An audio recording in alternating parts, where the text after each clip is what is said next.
Good evening. I would like to call Monday, June 24th, 2024 Common Council meeting to order. Clerk Toronto, I believe you would like to make some comments regarding the link for this meeting and other expectations. Good evening, members of the public. For audio quality, we will be muting everyone not speaking by default to maintain good audio quality for council members and yourselves. If you would like to speak during the meeting on a specific agenda item, please submit your request in the chat. Directions to do so will soon be listed in the chat. We ask that you provide your full name and address, as those are required for all speakers at in-person council meetings. If you would like to be called on during the meeting to provide public input, please insert the following into the chat and you will be called on during the relevant time for public input. My name is full name and I live at address, and I would like to speak for or against agenda item. You will then be given 5 minutes to speak. Please be sure to unmute yourselves prior to giving your remarks. Thank you. Thank you. At this time, we will have the invocation by Pastor Lee. Thank you. Please bow your heads with me.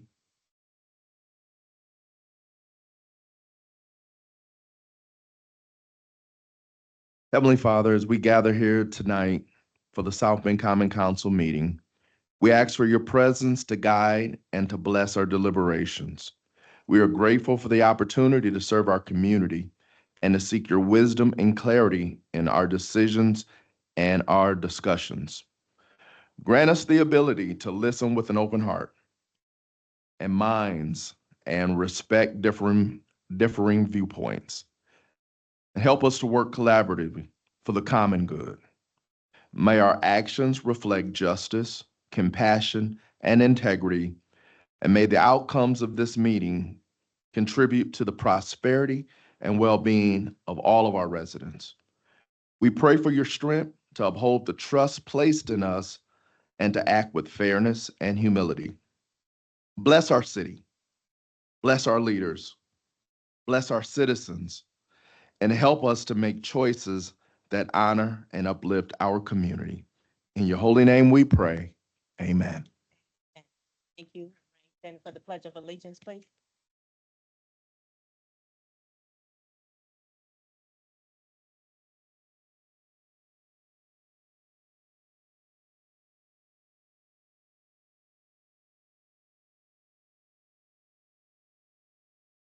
Thank you.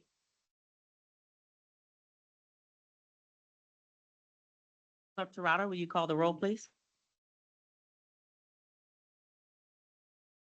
President McBride, Present. Vice President Niskoski, Present.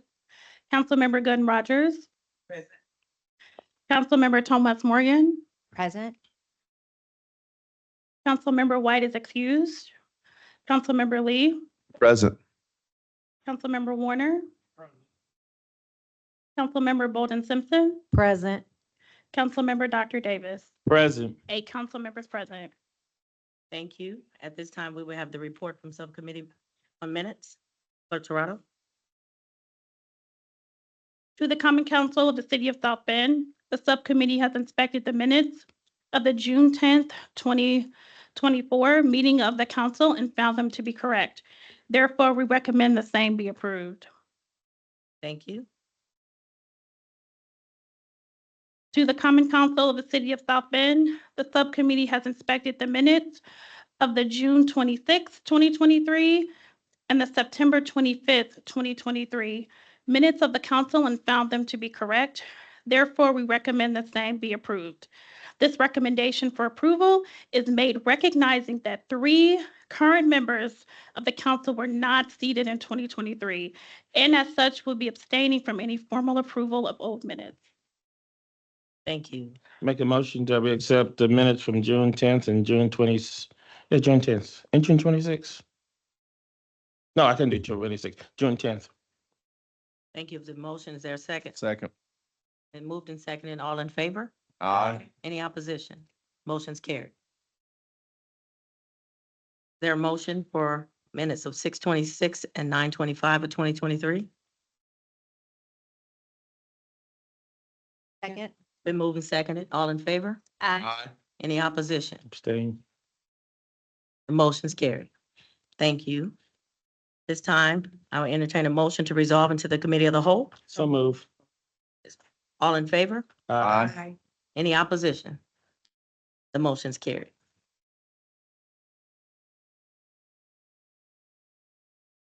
The Committee of the Whole is now in session. This is the portion of the council's meetings where bills are given a second reading and public hearing. I wish to share with you that bills that will be given a second reading and public hearing have been given a first reading and set for a committee meeting and public hearing prior to this evening's meeting. In addition, you will hear from the chairperson of the committee where the bill was discussed and the results of their discussion. If the proposed ordinance is a zoning ordinance, a report from a staff member will be given. In all other situations, the formal presentation on the proposed ordinance will immediately follow the committee report. The formal presentation shall be on time. Clerk Toronto, would you please give Bill 23-24 a second reading? Public hearing on an ordinance of the Common Council of the City of South Bend, Indiana, amending the zoning ordinance for property located at 620 South St. Joseph Street, Councilmanic District Number 2 in the City of South Bend, Indiana. Is there a committee report? Yes, Mr. Chair, the Zoning and Annexation Committee met this afternoon, and we bring bill number 2324 to the full council with a favorable recommendation. All right, we see that the petitioner is present. I ask that you state your name and address and share with us key points regarding the bill that's before us. Good evening, Carrie Myers with the Department of Community Investment with offices on the 14th floor of this building. I am here for Bill number 2324 submitted by Historic Properties at 620 South St. Joseph Street to rezone from U1 Urban Neighborhood 1 to U2 Urban Neighborhood 2. The property has been most recently leased as a 4 separate unit apartment building, and a fire has created the need for extensive repairs. And without the rezoning, the owner is unable to obtain the necessary permits to make the repairs. The owner states that the property has been leased as a 4-unit apartment for at least the past 40 years, perhaps longer. The rezoning will legalize the use. The Monroe Park Edgewater Plan of 2023 supports the rezoning to U2 for sensitively designed buildings of up to 4 units, built at a scale compatible with the surrounding properties. The house will not be changing its footprint, and it's contextually appropriate for the area. The request is also consistent with the city plan, South Bend Comprehensive Plan of 2006 H1, which ensures that an adequate supply of housing is available to meet the needs, preferences, and financial capabilities of households now and in the future. Rezoning the property to U2 will allow for residential growth and increased housing options in the neighborhood while not drastically changing the established character. It comes to the council from the Plan Commission with a favorable recommendation, and the petitioner is here with us. All right, petitioner, would you please state your name and address for the record? Hi, Charity Stowe, 614 South St. Joseph Street. And I don't have much to add besides what Carrie said, but I live right down the street from this property. And when I bought it, it had just had a fire. I'd only known it as a fourplex. The owner sent a letter, the previous owner sent a letter to the council saying that it had been a fourplex since his family got it in the 80s. So it's been at least 40 years that it's operated like this. So I'm happy to answer any questions, but not much to add. We talked a lot about this in the committee meetings earlier today. So council members, do you have any questions? If not, we will now go to the public hearing portion. Is there anyone from the public wishing to speak in favor of Bill 23-24? I do not see anyone in the audience or online wishing to speak in favor of the bill. Is there anyone present wishing to speak in opposition? I do not see anyone in person or online wishing to speak in opposition of the bill. Right. At this point, the public hearing on Bill 23-24 is now closed. I will now entertain a motion regarding this bill. Move for a favorable recommendation. Full council. Second. All right, there's been a motion and a second. Clerk Toronto, please call the roll. Councilmember Dr. Davis, Aye. Councilmember Bolden Simpson, Aye. Councilmember Warner. Aye. Councilmember Lee, Aye. Councilmember Tomas Morgan, Aye. Councilmember Gooden Rogers, Vice President Niskoski, Aye. President McBride, Aye. 8 ayes.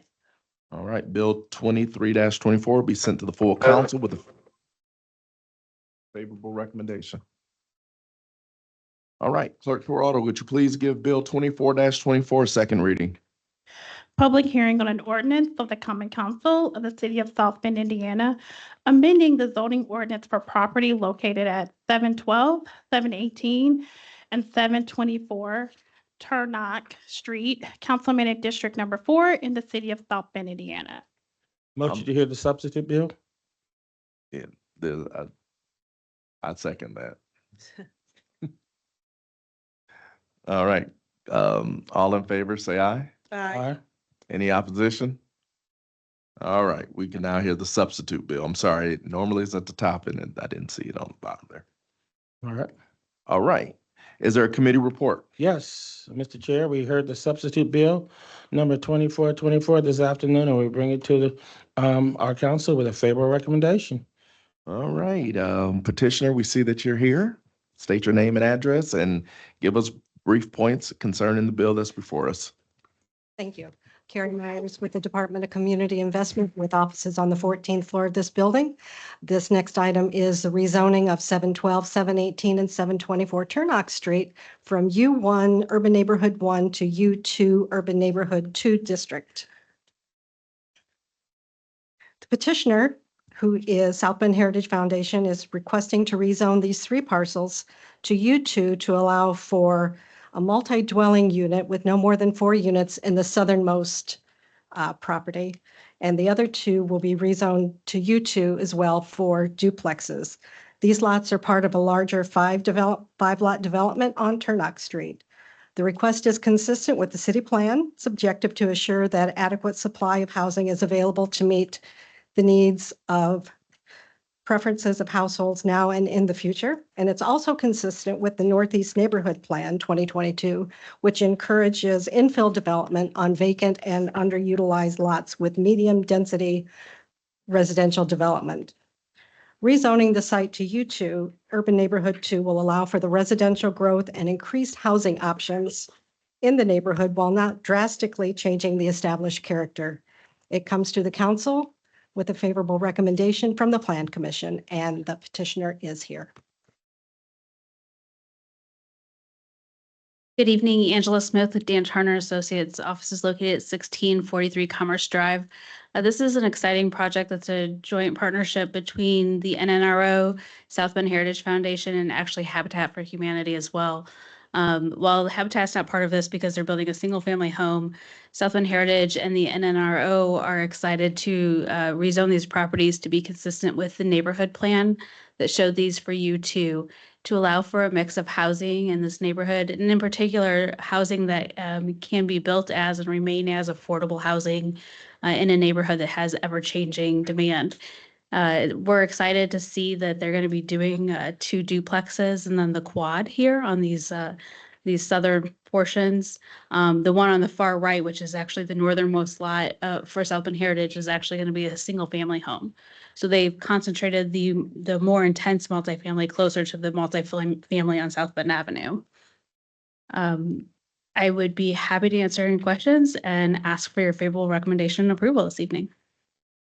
All right. Council members, do you have any questions for the petitioners?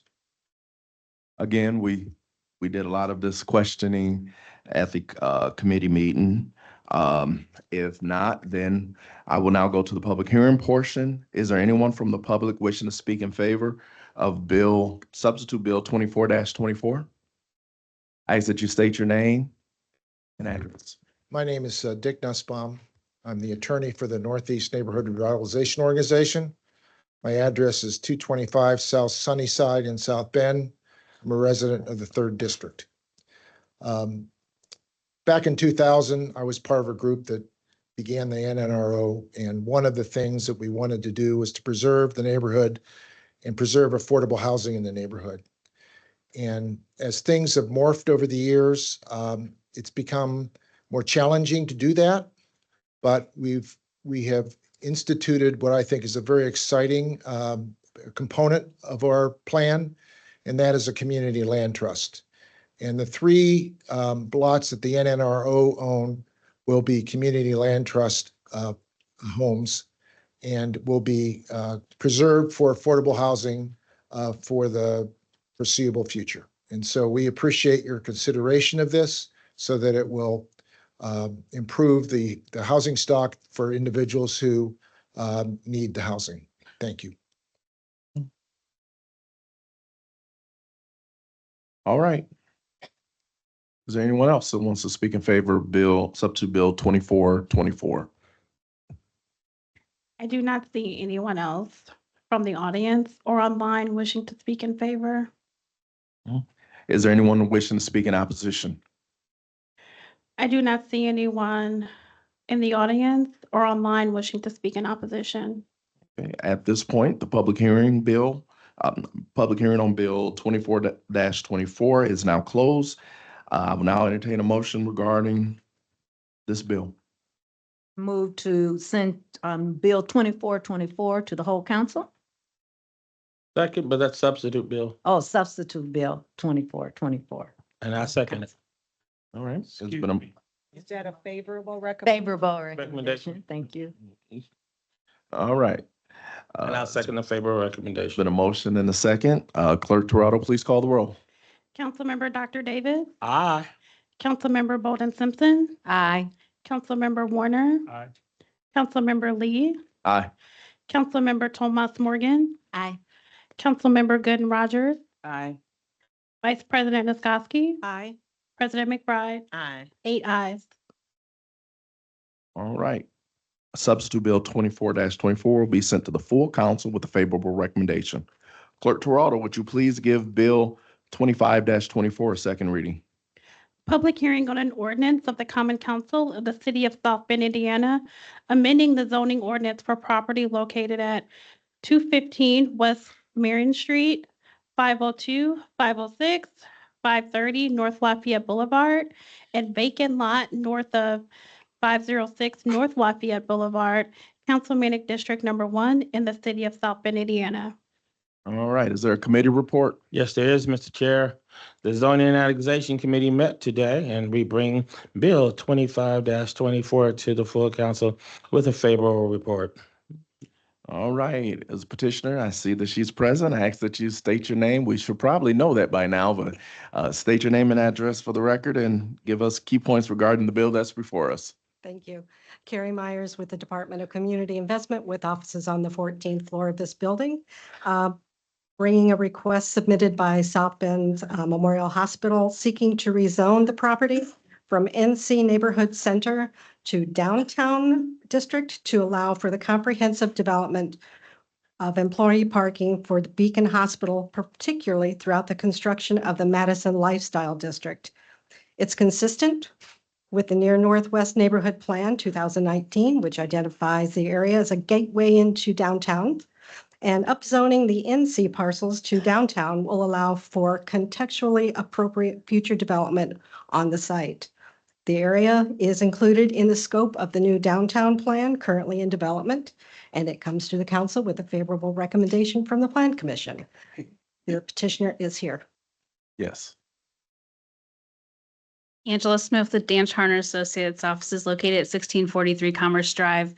This particular petition is to unify all of the property that's owned by Beacon and Memorial into one common zoning district for the development of an employee parking lot. This is moving the parking from the southeast onto this lot so that they can start construction of the Madison Lifestyle District. So it's an exciting kickoff to phase 1, I suppose. The South Bend Medical Foundation building is in the process of being demolished, and then the site will be regraded, brought up to current standards for drainage and landscaping, and developed with increased pedestrian safety to the hospital. I'd be happy to answer questions or ask for your favorable recommendation and approval. All right, council members, do you have any questions? All right. If not, we'll now go to the public portion. Clerk Toronto, is there anyone from the public wishing to speak in favor of Bill 25-24? I do not see anyone in the audience or online wishing to speak in favor of the bill. Is there anyone wishing to speak in opposition? I do not see anyone in the audience or online wishing to speak in opposition. At this point, the public hearing on Bill 25-24 is now closed. I will now entertain a motion regarding the bill. I make a motion to send 25-24 to the full council with a favorable recommendation. Second. There's been a motion and a second. Clerk Toronto, please call the roll. Councilmember Dr. Davis, Aye. Councilmember Bolden Simpson, Aye. Councilmember Warner, Aye. Councilmember Lee, Aye. Councilmember Thomas Morgan, Aye. Councilmember Gooden Rogers, Aye. Vice President Niskoski, Aye. President McBride, Aye. 8 ayes. All right. Bill 25-24 will be sent to the full council with a favorable recommendation. Clerk Toronto, would you please give Bill 26-24 a second reading? Public hearing on an ordinance of the Common Council of the City of South Bend, Indiana, amending ordinance number 10978-23, which fixes maximum salaries and wages of appointed officers and non-bargaining employees of executive departments of the City of South Bend for calendar year 2024, to add a full-time employee to 2 existing positions and to make title and salary changes to 2 existing full-time positions. All right. Is there a committee report? Yes, there is, Chair. This was heard Personal and Finance this afternoon. It was given a favorable recommendation to the Committee of the Whole. All right. We see that the petitioner is here. I ask that you state your name and address for the record and key points regarding the bill that's before us. Kyle Willis, City Controller, offices on the 12th floor of this building. Bill 2624 amends the 2024 salary ordinance. First up is the Financial Specialist Senior, which is in the Admin and Finance Department. It's a title change from Financial Specialist Senior to Senior Finance Officer at the Morris Performing Arts Center. This position will also receive a salary cap increase from $62,000 to $70,000. No additional funds will be needed. No additional appropriation will be needed for this position. Second position is within VPA, Venue Parks and Art. It's a title change from Financial Specialist 3 to Financial Specialist 4. This position took on additional duties as another position was eliminated late last year. This is a title change and no additional appropriation of funds were needed for this position. Third position is an admin assistant within the VPA department for the Morris Performing Arts Center. Currently, this admin assistant position is a part-time position. We are seeking to change that to a full-time position. This position will require an additional appropriation of funds in an amount of $33,260, which we will discuss later this evening in the additional appropriations bill. The final position, another position within Venue Parks and Art, is the Director of Development. We are seeking a title change from Director of Development to Director of Development and Special Events. Also, there will be an increase from the salary cap of $63,000 to $77,000 for the additional responsibilities in this role. We are not seeking any additional appropriation for this position as there is available budget from open positions in this department. And with that, I'd like to answer any questions. Council members, are there any questions?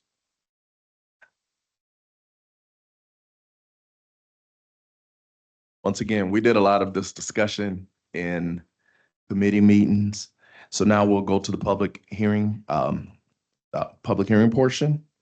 Is there anyone from the public wishing to speak in favor of Bill 26-24? I do not see anyone in the audience or online wishing to speak in favor. Is there anyone that wants to speak in opposition? All right, please state your name and address. Hi, my name is Mr. Clark. I live at 1121 North Olive Street. Well, what I'm hearing is because we change a name, we change some certain verbiage, We get more money for this? I mean, I don't get more money just because they changed the name and they give a little bit of more task of the day. I mean, I didn't know that the city had that much money just to give it out just because they changed the name. And then if no one's gonna steep it, if no one's gonna say anything against it, it's because, you know, when it's time for you guys to get some money, I guess you don't want nobody to talk against that. But how are we just going to give more money just because you changed it from a 2 to a 3? I mean, that's 10 grand each pop.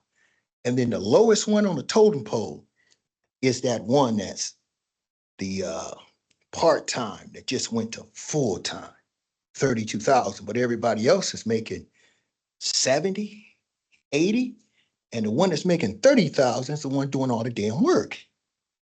Now, that's all I'm saying. You need to think about it.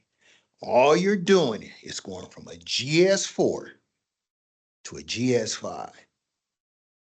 And you're not doing that much work because they're doing the work right now. Leave it like it is. Take that money somewhere else. Do something else better with it. That's all I'm saying. Mr. Willis, if you can explain to him that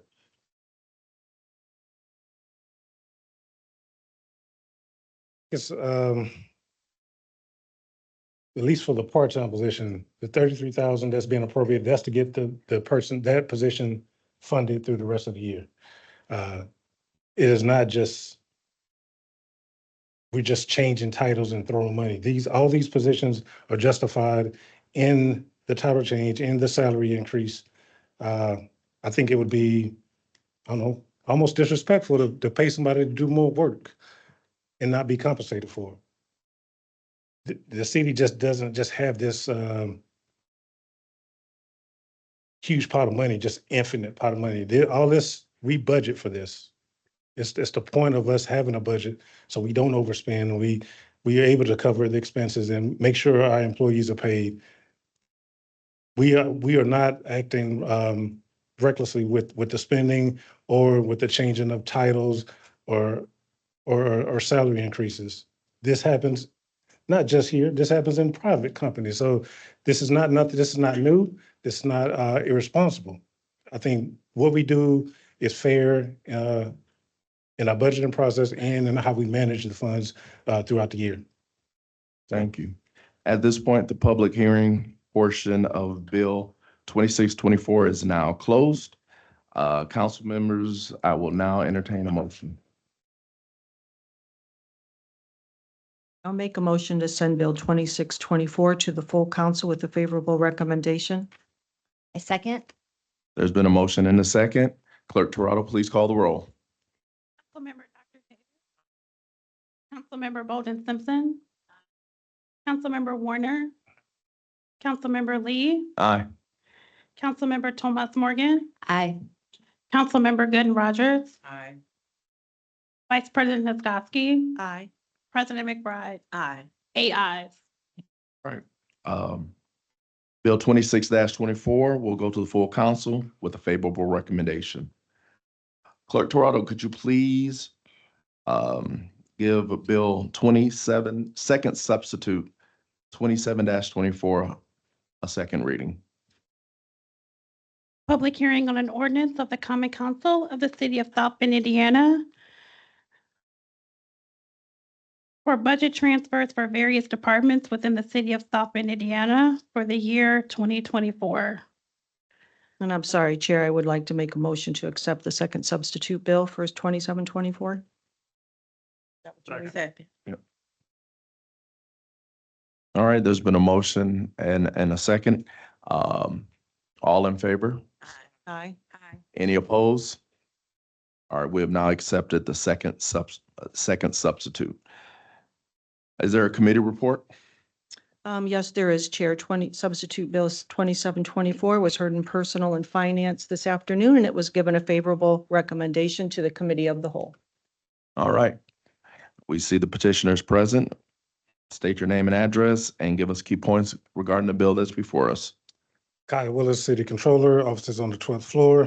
Bill 2724 Budget transfers, just only had a handful for today. One of those being $115,208 budget transfer in the Venue Parks North Golf Division to cover golf lease payments and small tools and equipment supplies.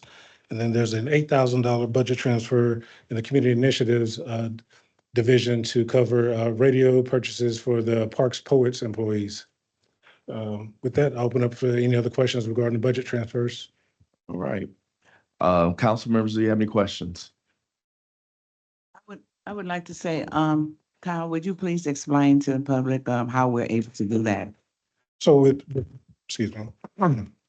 So with budget transfers, in the event there's an account within that department that is low on funds or needs additional funding, we can move budget or money from that account that has additional funds into the account that needs additional funding. So we only do this with funds within the same fund. So we don't do this across different funds, but just only within the same fund. All right, thank you very much.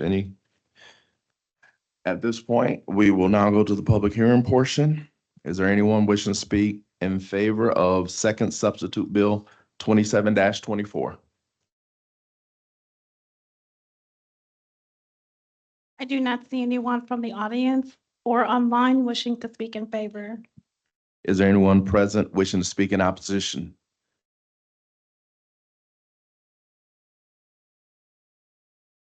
I do not see anyone in the audience or online wishing to speak in opposition. At this point, the public hearing on bill, second substitute bill 27-24 is now closed. I will now entertain a motion regarding the bill. Second. There's been a motion and a second. Clerk Toronto, please call roll. Councilmember Dr. Davis. Aye. Councilmember Bolden Simpson. Aye. Councilmember Warner. Aye. Councilmember Lee. Aye. Councilmember Thomas Morgan. Aye. Councilmember Gooden Rogers. Aye. Vice President Niskoski. Aye. President McBride. Aye. 8 ayes. All right. Second substitute bill 27-24 will now be sent to the full council with a favorable recommendation. Clerk Toronto, would you please give bill 28-24 a second reading?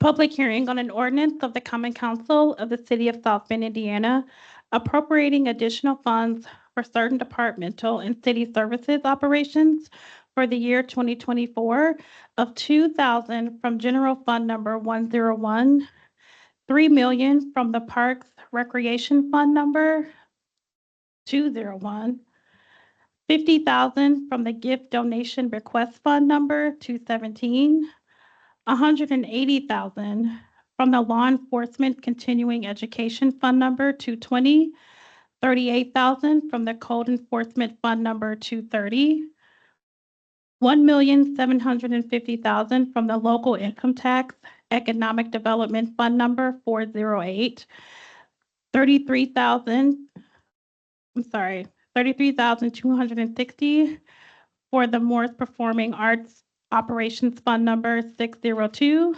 $200,000 from the Waterworks Capital Fund Number 622, $240,000 from the Sewer Repair Insurance Fund Number 640, $2,300,000 from the Sewage Works Operations Fund Number 641, $2,704,951 from the Sewage Works Capital Fund Number 642, and $50,000 from the Century Center Capital Fund Number 671. All right, petitioner, ask that you state your name and address and key points regarding the bill that's before us. Yes. Kyle Willis, City Controller, offices on the 12th floor. Just some of the key points from this bill 2820-24. Appropriation of $3 million from Fund 201, Parks and Recs, of grant proceeds to be received from the state budget agency to go towards field improvements and renovations at the Byers softball field complex. appropriation of $1,750,000 out of Fund 408, our local income tax economic development fund for appropriate funds for the new city hall technology needs and higher than budgeted renovation costs. Also Fund 602, the Morris Performing Arts Operations Fund. That is for $33,260 for the position that we just spoke about in the salary ordinance amendment for the part-time to full-time admin assistant position.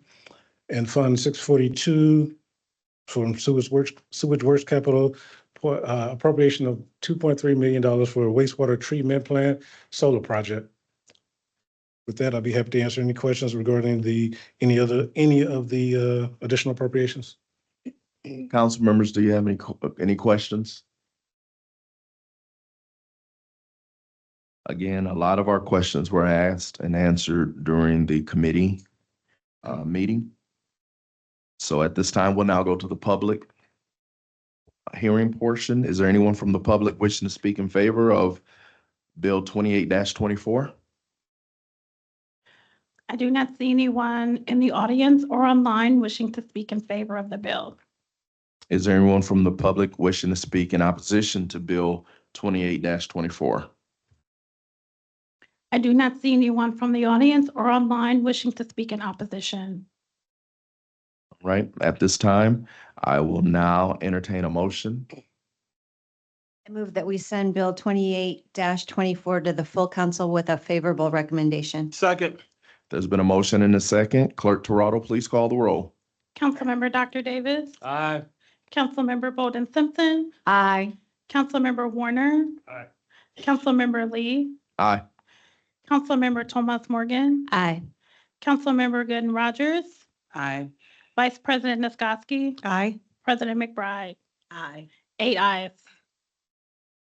All right, Bill 28-24 will be sent to the full council with a favorable recommendation. I would now entertain a motion to rise from the committee of the whole and report back to the full council. So move. Second. All in favor? Aye. Aye. Any opposition? Motion carries.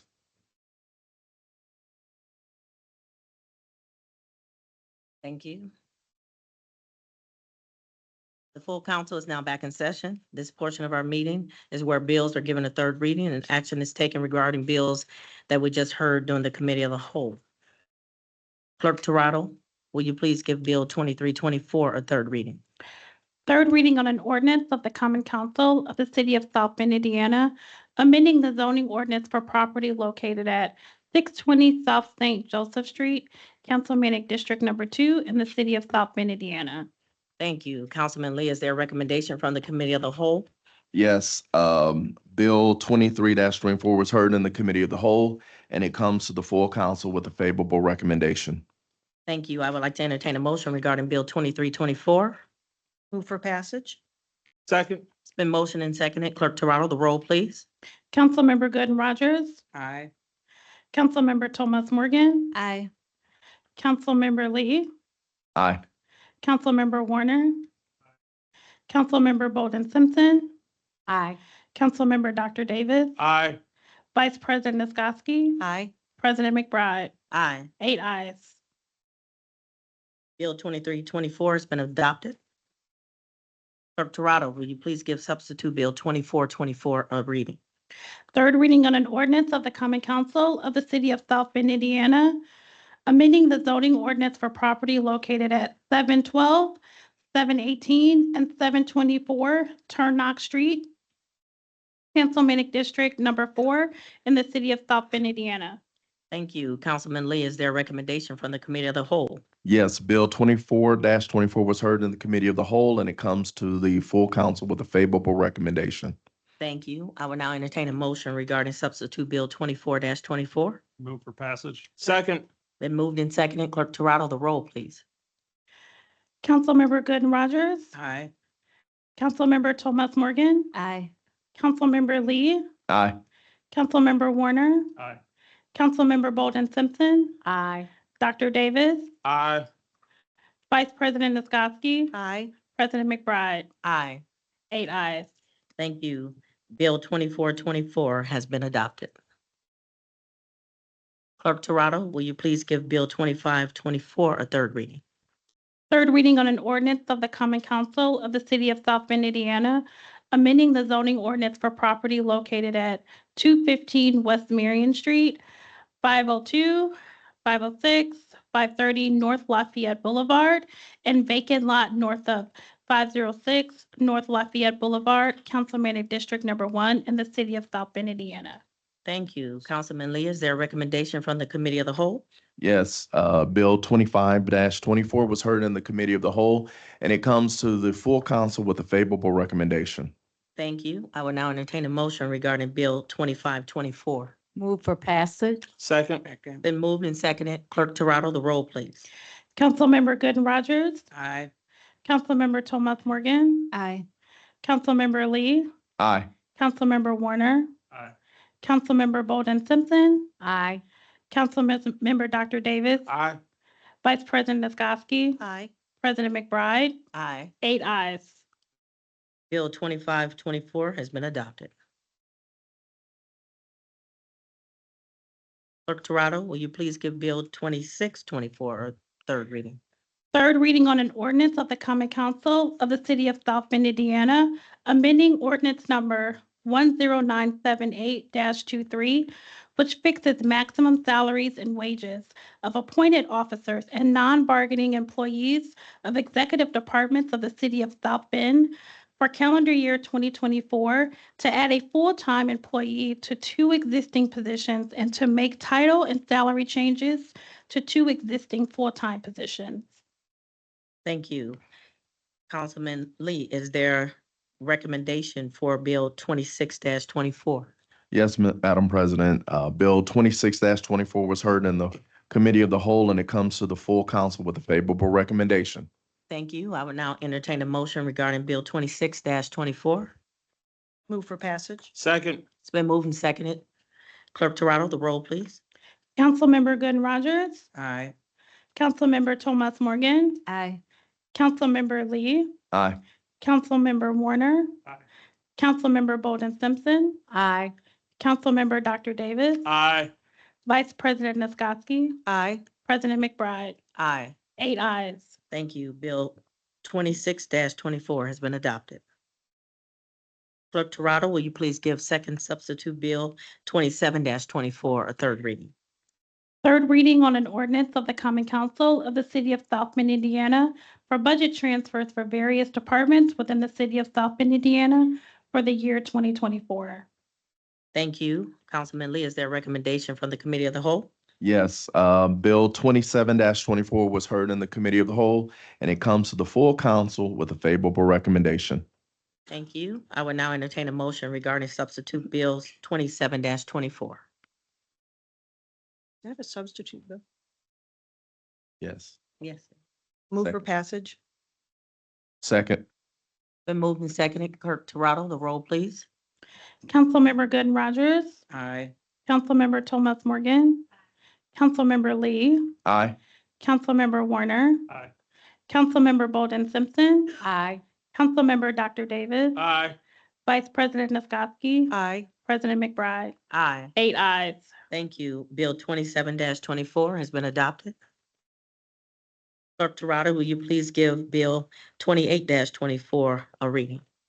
Third reading on an ordinance of the Common Council of the City of South Bend, Indiana, appropriating additional funds for certain departmental and city services, operations for the year 2024 of $2,000 from General Fund Number 101, $3 million from Parks and Recreation Fund Number 201, $50,000 from Gift Donation Request Fund Number 217, $180,000 from the Law Enforcement Continuing Education Fund Number 220, $38,000 from the Code Enforcement Fund Number 230, $1,750,000 from the Local Income Tax Economic Development Fund Number 408, $33,260 from the Morris Performing Arts Operations Fund Number 602, $200,000 from the Waterworks Capital Fund Number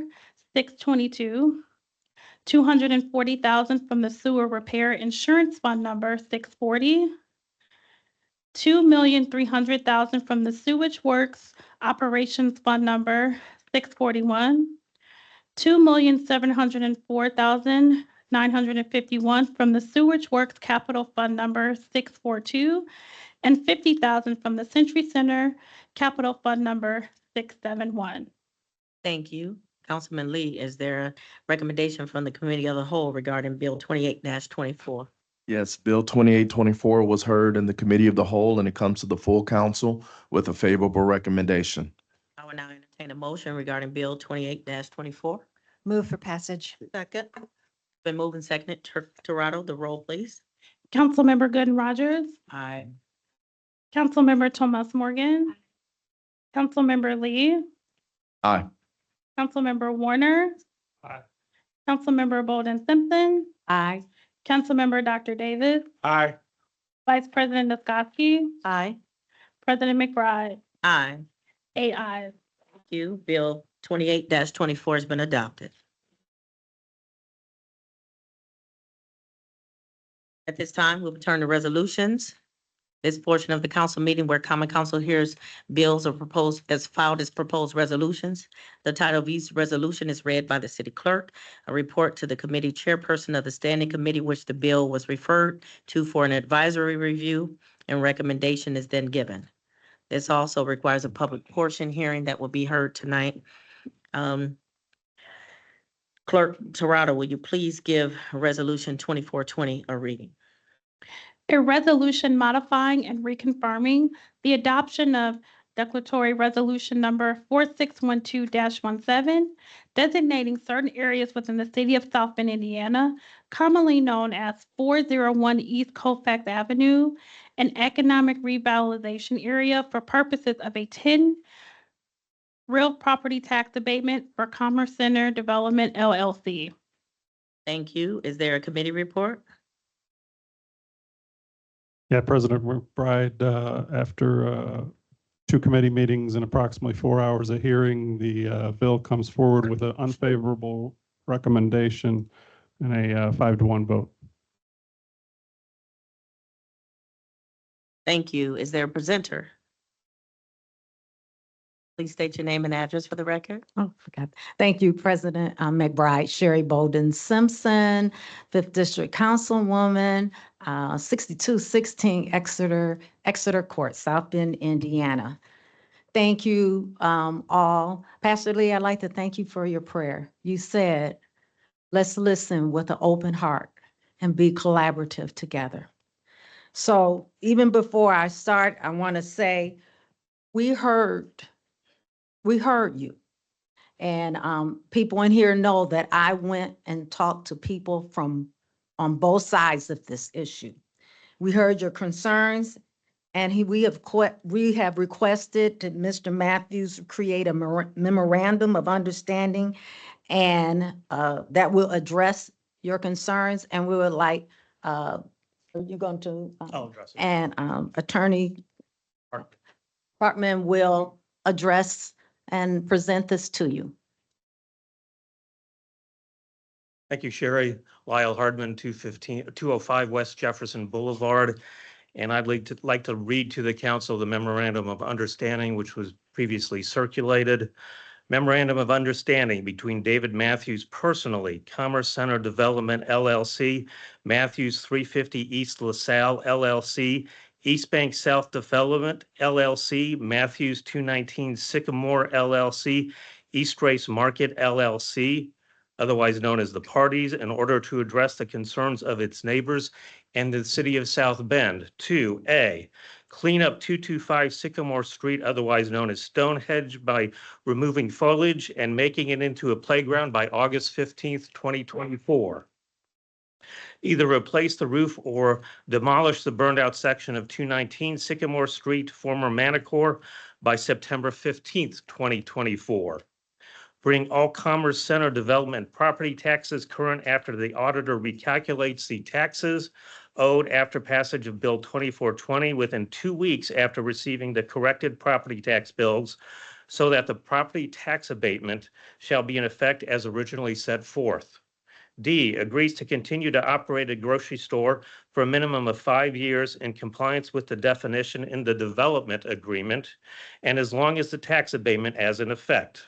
E, clarifies that the tax abatement sought is only for the property on Lot 3 of the Commerce Center minor subdivision with a street address of 230 Sycamore Street, South Bend, Indiana. And now I'll turn it over to Ms. Bolden Simpson for the presentation. Clerk Toronto, do you have a copy of that MOU or does the council have that? I don't have a copy of that. Oh, if I may approach. I have a copy for you. I thought it was emailed. Sorry. Send that email. I didn't check.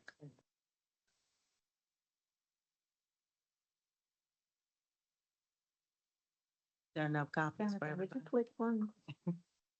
Yeah. We can share until you make some copies, but Okay. you can, yep. Okay. Thank you.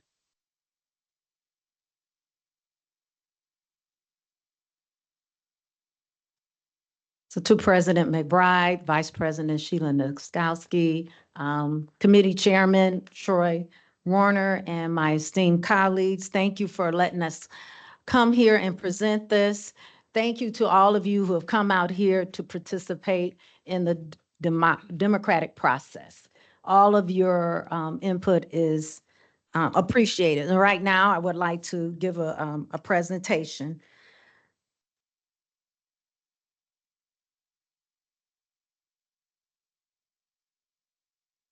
What is Bill 2420? We're doing this presentation. I want to hit on 3 points. We want to clarify what exactly Bill 2420 is requesting.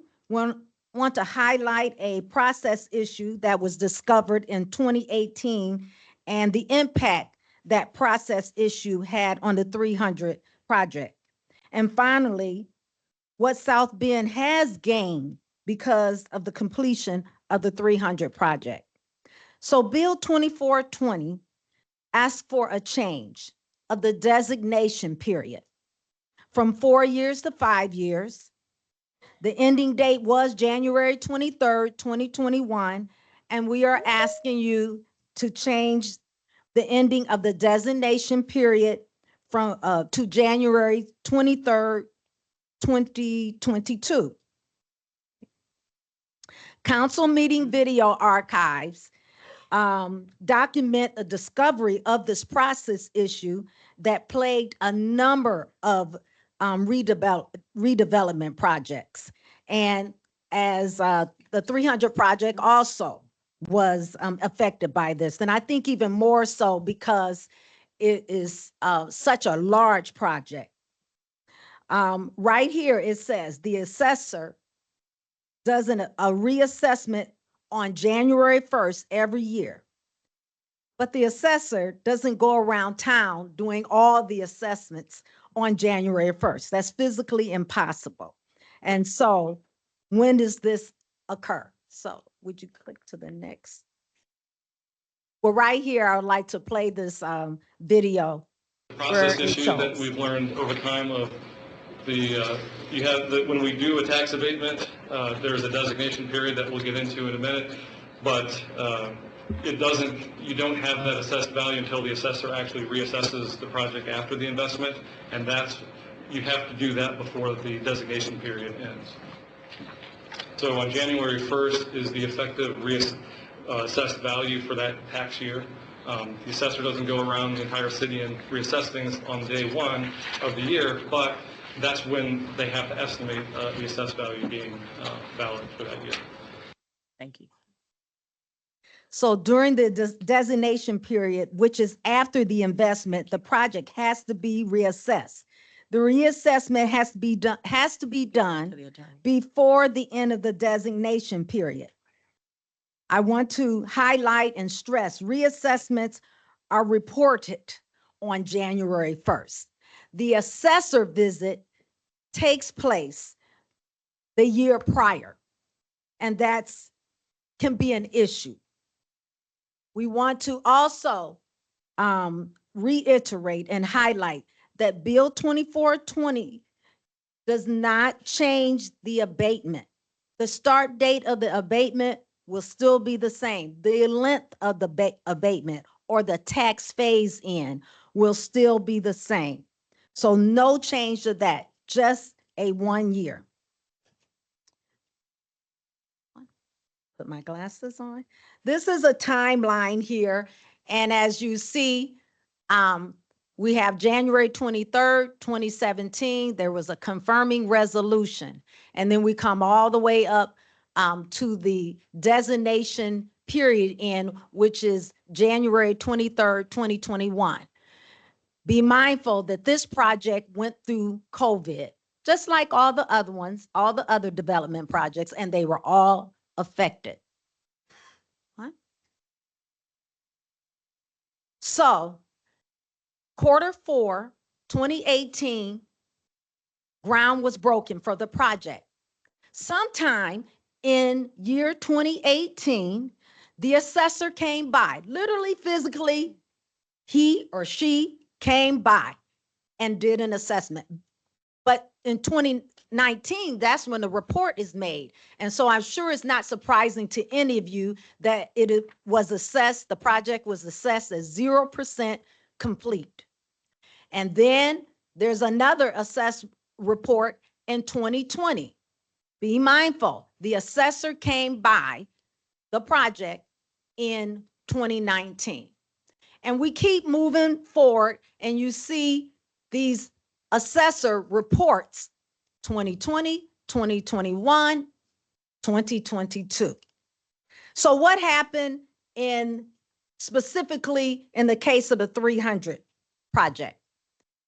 How did the assessor arrive at the assessed value each January 1st? And as I said, the assessor made a visit. When did this visit take place? I wonder, did he come by in a little truck like that? Okay, June, the assessor visited June 2020, sometime in June. That was, and the report date is January 1st, 2021. This is 6 months of progress happened after this visit, but that progress is not included in the report. Then another visit came. Okay. So 3 months later, after January 1st, 2021, March 2021, another assessor visit. And the report was 100% complete. Be mindful, that report is made January 1st, 2022.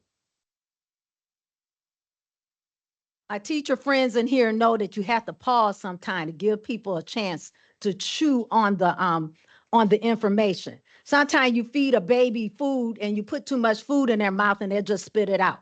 I don't want that to happen. So I'm giving you time to choose, so you can see how this can be very impactful. I know that in the committee meeting, someone said there was some mention of some entity determining that the occupancy was less than some percentage rate, but the abatement is based on what the assessor says. That's the way it is. So March 2021, actual assessor visit 100% complete. Congratulations, but there's a problem. There's a problem because that's after the designation period end. Now, what if the assessor visit had occurred on December 31st, 2020? But it didn't, okay? That's not within the control. It happened December, it happened March 2021, and then June 2020 was when the assessor came by, and that report falls within the designation period. So there's definitely a problem. As the way the report is given, it makes it seem that the project is farther behind than it really is. maybe it was just 3 months behind, or maybe less, because the assessor came in June, not December. So this is a problem. In addition to, I'm going to jump ahead, but keep it there, that we have COVID, we have LaSalle closure, we have Martin's pulling out of the grocery agreement at the 9th hour. And so here we are with a 38% is only abated and 62% was not captured. And if you look at this building, okay, all right. So the blue part represents 38% of the 300 building. And then the red part is 62%. None of that 62% is captured in the abatement. But in the true spirit of the original resolution, it's completed. It's completed. We also want to clarify that we're not losing tax dollars. If it were not for developers that were willing to take a chance on South Bend, developers who persevered, had tenacity through COVID, LaSalle Street closures, we wouldn't have this. The revenues are on the increase. Let's listen to The misinformation this out there about archive. tax abatements it's only on the increase of revenue. So it's really more appropriately to be called tax phase-ins because you're not losing any revenue. So for these projects, they wouldn't have happened. You wouldn't be abating anything because there's nothing that would have been generated. So we're losing zero and we're adding over time. So this is great for the city. And so from the administration viewpoint, and I think council over time has demonstrated they believe in this too, is that these are great for the community and these are wins. I think we all can agree that development is good for the city. And that's how we attract developers and people who are willing to take a chance, and we work all together. So the East Bank has had a vision that's over 40 years old.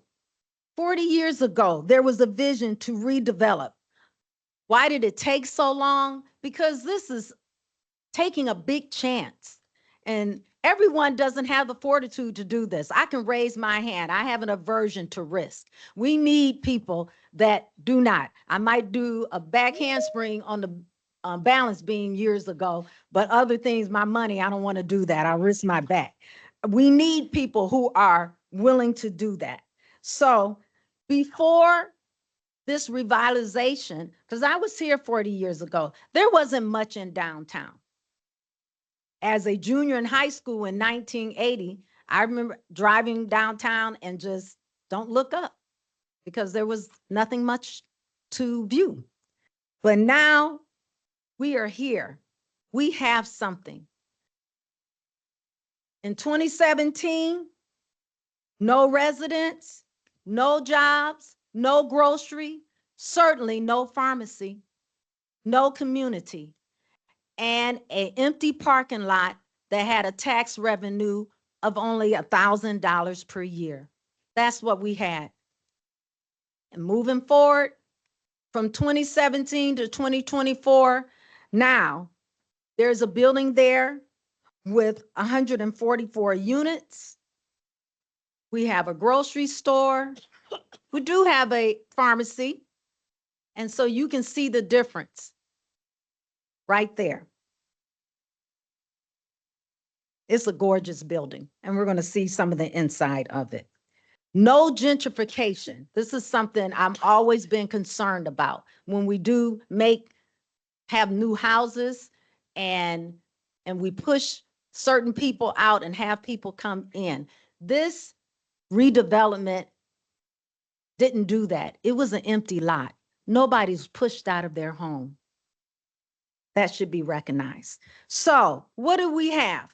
144 units when the agreement was 125. 30,000 square feet of commercial realty.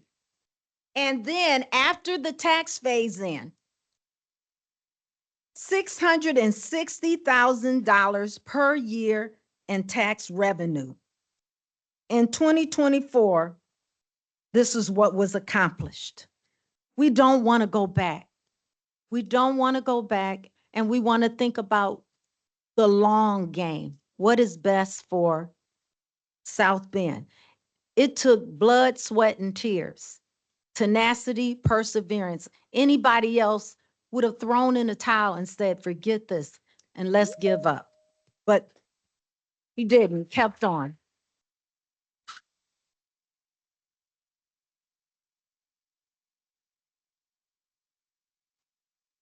So what do we have? We have some beautiful apartments, efficiencies, 1 bedrooms, 2 bedrooms, luxury of the quality that are in Chicago. We have a grocery store. The grocery store would not have occurred if it were not for that 40-year vision. And I keep on saying tenacity, perseverance, and commitment to this community. That grocery store was something else. It was all in the news, but we were going through COVID. Then LaSalle Street closed. Martin's pulled out. You know, I received one letter where a gentleman was so thankful because of this project. He kept working through COVID. Some of us were blessed to work through COVID. All of us were not so fortunate. And so because of this project, some people kept working. Somebody didn't lose their house because they kept working. So that should be said. The East Race Market opened 3 weeks after LaSalle reopened. That was a hit. You know, having a grocery store, you just can't close down and save your product. It's going to rot. And so they had to wait. And so only 3 weeks it was open. And we have a beautiful grocery store. But you see how that road was not passable. And then we have thank you, Stan. We have a pharmacy. I know most of you know how dear to my heart this is, because my brother was one of the first Black pharmacists in this area, and he had a pharmacy, and it broke his heart that he lost it. But this pharmacy is here. This made him feel good. This pharmacy is here, owned by a Black woman, and she is among the many minority business owners that are in the Commerce Building. They are all there. And this is important. And I don't want to risk losing this, a place where new businesses can get started, a business incubator. We have a place that defies the axioms of addition. We know, you learn in first grade that 1 + 1 + 1 should equal 3. You probably even heard that 2 to the 3rd power is not 6, it's 8. But the synergy of the grocery store, the Commerce Building, defies the axioms of addition. The sum is more than the parts.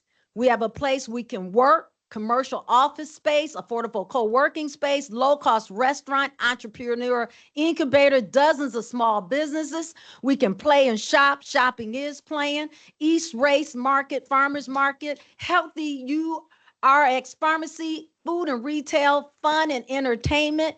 The Jazz Club, that's a fine place to hang out. And then a place to live, 144 luxury apartments, gym, and community events. These are nice things, but pretty things cost money.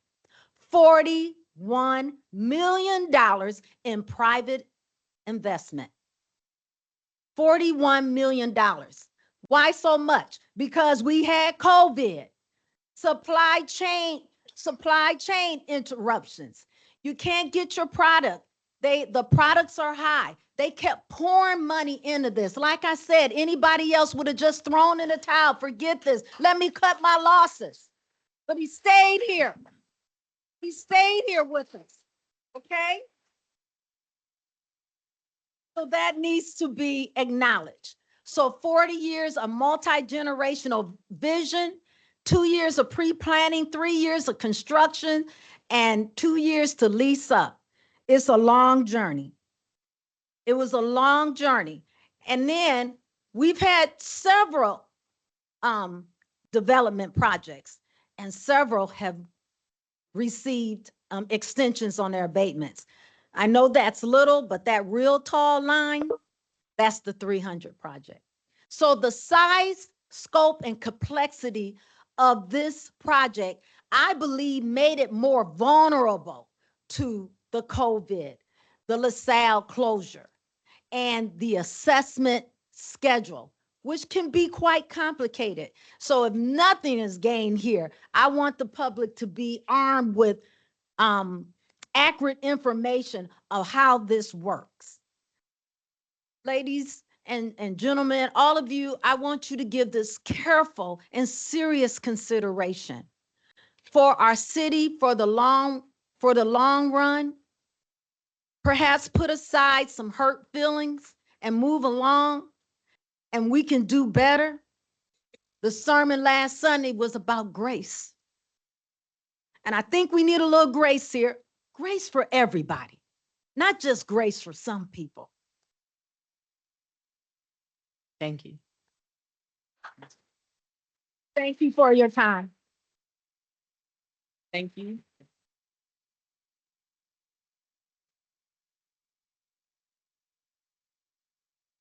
You have any additional before I move to my colleagues? Oh, yeah, I was asking if he had more to present. Yes. Okay, thank Thank you. Lyle Hardman again. And returning to the memorandum of understanding that we presented to you, Mr. Matthews represents to the council that if this memorandum of understanding is adopted and passed, and he breaches it, he has agreed to that the council can pass a resolution that will eliminate the tax abatement in its entirety as an enforcement mechanism. Not just the 62%, but in its entirety. Secondly, at the prior meetings, there's been a number of talk about the Redevelopment Commission litigation, which centers around the grocery store. Without commenting on the validity of that litigation, although I note, according to my case, the Matthews defendants have filed a motion to dismiss, which the trial court has not yet ruled upon. But with respect to that litigation, that has nothing to do with the tax abatement. That is separate and apart litigation with the Redevelopment Commission over the issue of the grocery store. So again, I've been at both meetings. I understand the council's concerns. Mr. Matthews understands the council concerns, which is why we have drafted the memorandum of understanding. And we urge the council to look at it and consider it and recognize that we are concerned about our neighbors and we are concerned about doing the right thing. And this memorializes that. Thank you very much for your time.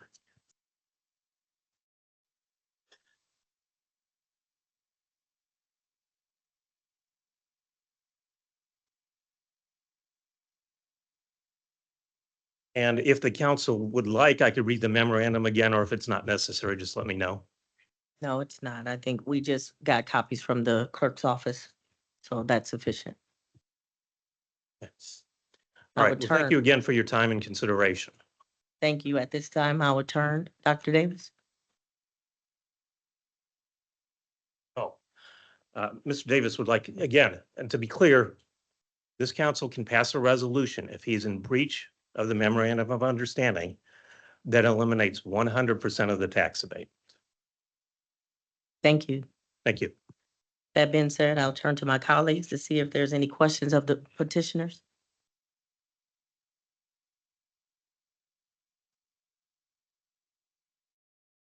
Seeing none, I will turn to the public. At this time, we will have the public portion of the meeting. Each member of the public is invited to address the council. We ask that you please state your name and residential address and comments on the bill. If you have any questions, they will be addressed by the presenter during their rebuttal. Each member of the public is limited to 5 minutes. With those speaking in favor, going first, followed by those in opposition, then a 5-minute rebuttal for the presenter on this resolution of this bill. So if you're here to speak in favor, please come up to the mic and state your name and residential address. And if you do not wish to speak, but you are in favor, can you show your hand in the audience? Thank you. My name is Ryan Conrad, 401 East Colfax Avenue, Suite 277. I'm the IT administrator at Matthews LLC, administrator of Matthews Fiber, and IT contractor for the 300 East LaSalle project. As a member of the Matthews team, I directly witnessed the impact of construction delays caused by the material shortages and contractor availability. The Matthews maintenance team often filled the gaps to keep the project moving forward. For example, when granite countertops were delayed, our maintenance lead sourced large slabs of butcher block, and the team handcrafted butcher block countertops for at least 40 apartments so that tenants could move in on time. Another snag in the project timeline hit when doors and frames arrived months behind schedule. To keep my part on track, I personally worked 16-hour days installing access control hardware to ensure my team wouldn't be the bottleneck holding everything else up. While the construction period lasted longer than planned, the project created many jobs. In addition to all of the contract labor, this project also directly employed dozens of people and changed several lives, my own included. Thanks to David Matthews, I was able to provide for my family through a global pandemic that saw unprecedented unemployment and come out on the other side with a successful career and a promising future. The 300 East LaSalle project has been a blessing, not just for me and my family, but for the neighborhood and the city as well. There are 144 apartments in that building, and over 90% of them are occupied. That's 130 tax-paying households that now live in the neighborhood, with many of them being new to the area. If it weren't for this project, this would still just be an empty parking lot generating next to nothing in tax revenue, and those 130 households would have found apartments in Mishawaka or Granger instead. David Matthews' claim regarding construction delays caused by material shortages and contractor availability is well supported by the project timeline. While the city may have concerns, I believe the reasons for opposing the resolution are unfounded. Thank you for your time and consideration. Thank you.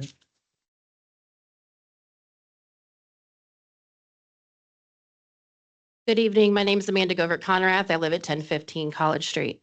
While I'm not an employee of David Matthews, my husband, who you just heard from, my daughter, and my son, who no longer works for Matthews, but was employed by Matthews, I have had a front row seat to the development of 300 East LaSalle. I've watched it go from an empty lot to a hole in the ground to the beautiful building that it is now. I have been up close as Team Matthews has stayed professional, roadblock after roadblock. The staff is incredibly dedicated and have worked long hours to make this project what it is today. They made what seemed impossible possible. And now those same dedicated employees are facing another roadblock. What message does that send to them and their families? Across the street from this development are 2 others that are languishing unfinished. Where is the public flogging for those developers? What does South Bend have to gain by grabbing the pitchforks? I must ask myself if this is really how we want South Bend to operate. Most of you up there have spoken about unity and teamwork. Where's the unity with the residents of South Bend? You need us when it comes time to vote, but in between, you also need us. You need us to believe in your ability to govern fairly. On a personal note, David Matthews is none of the things that he has been portrayed as. He is not a master manipulator. He's the guy who hired my husband during a pandemic and made it so we could stay in our home. He's the guy who mentored my children during their first jobs out of high school. We need more of David Matthews in South Bend, not less. Thank you. Thank you.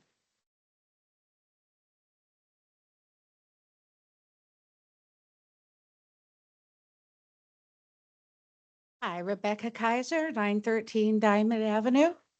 I did not come here tonight to speak on this resolution. I came to ask why we haven't been able to get our streetlights on for 4 months, but I think this is important. I don't know David Matthews any more than to say hi and through some of our mutual friends. But I think that unfortunately, there's a little pettiness going on in the Common Council. For the last couple of years, the things that come up in the newspaper have nothing to do with good government and David Matthews. They have to do with personality traits, and that's bad government. The young man has worked his bottom off to get the East Race to where we hoped it would be when we made the East Race. And I am old enough to have been one of the first people to work the Olympic trials when the East Race was built. I'm also old enough not to really give a you-know-what about being politically correct anymore. 6 years ago, yes. Now, no. You're wrong. You know you're wrong. The people here know you're wrong. It's time we fess up and say that we've been a little petty and a little quick to judge, and we didn't take into consideration the fact that Americans couldn't even get toilet paper, and this young man was trying to get building supplies. I hope you reconsider. Thank you.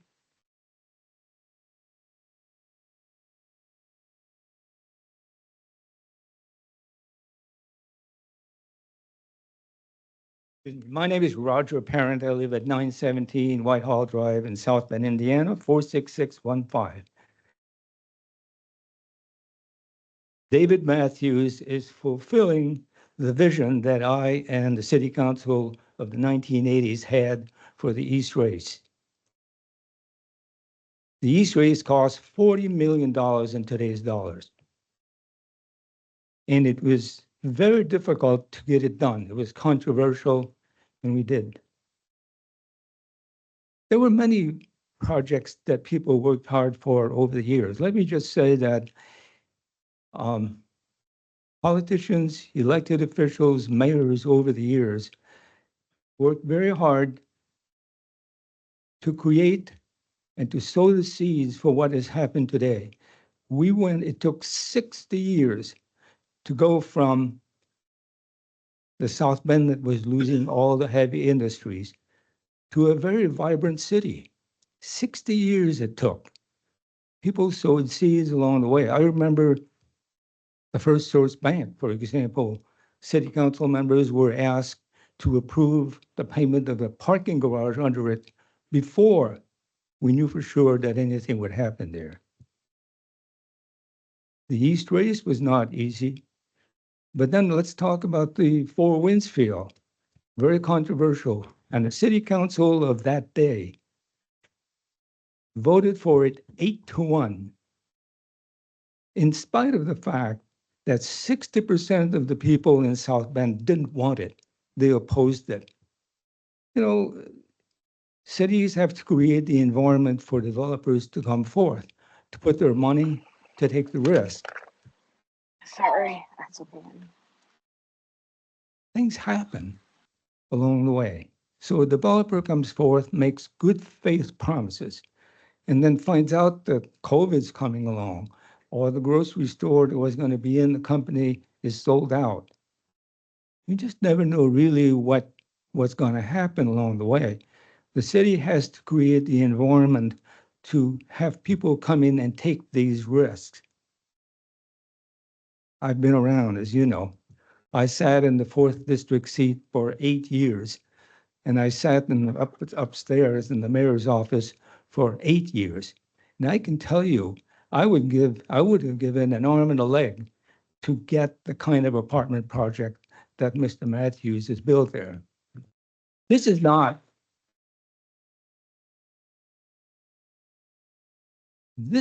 about David Matthews, whether you like or don't like him. It's also not about Mary Mueller. It's about you making the right decision for the people of South Bend, Indiana.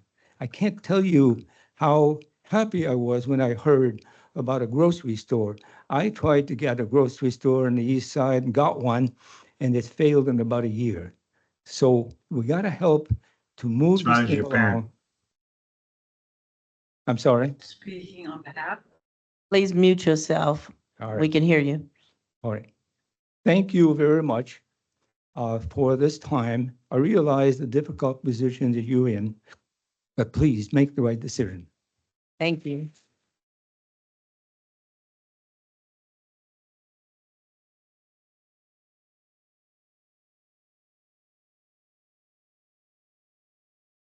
My name is John Monzonski, and my address is 615 Preston Drive, South Bend, 46615. So I would argue that beginning with Mayor Parent and continuing on through Mayor Buttigieg and everyone in between, the city of South Bend has had a vision for the downtown. And I would also argue there's probably no one who has helped the city of South Bend more in achieving that vision of a vibrant downtown urban core than Mr. Matthews in all of his various developments. And it just doesn't seem right to me that the city would punish someone who has been so helpful in moving our city along in that direction. And I know I applaud our current city administration for its vision for the future of downtown and the whole urban area. And I think it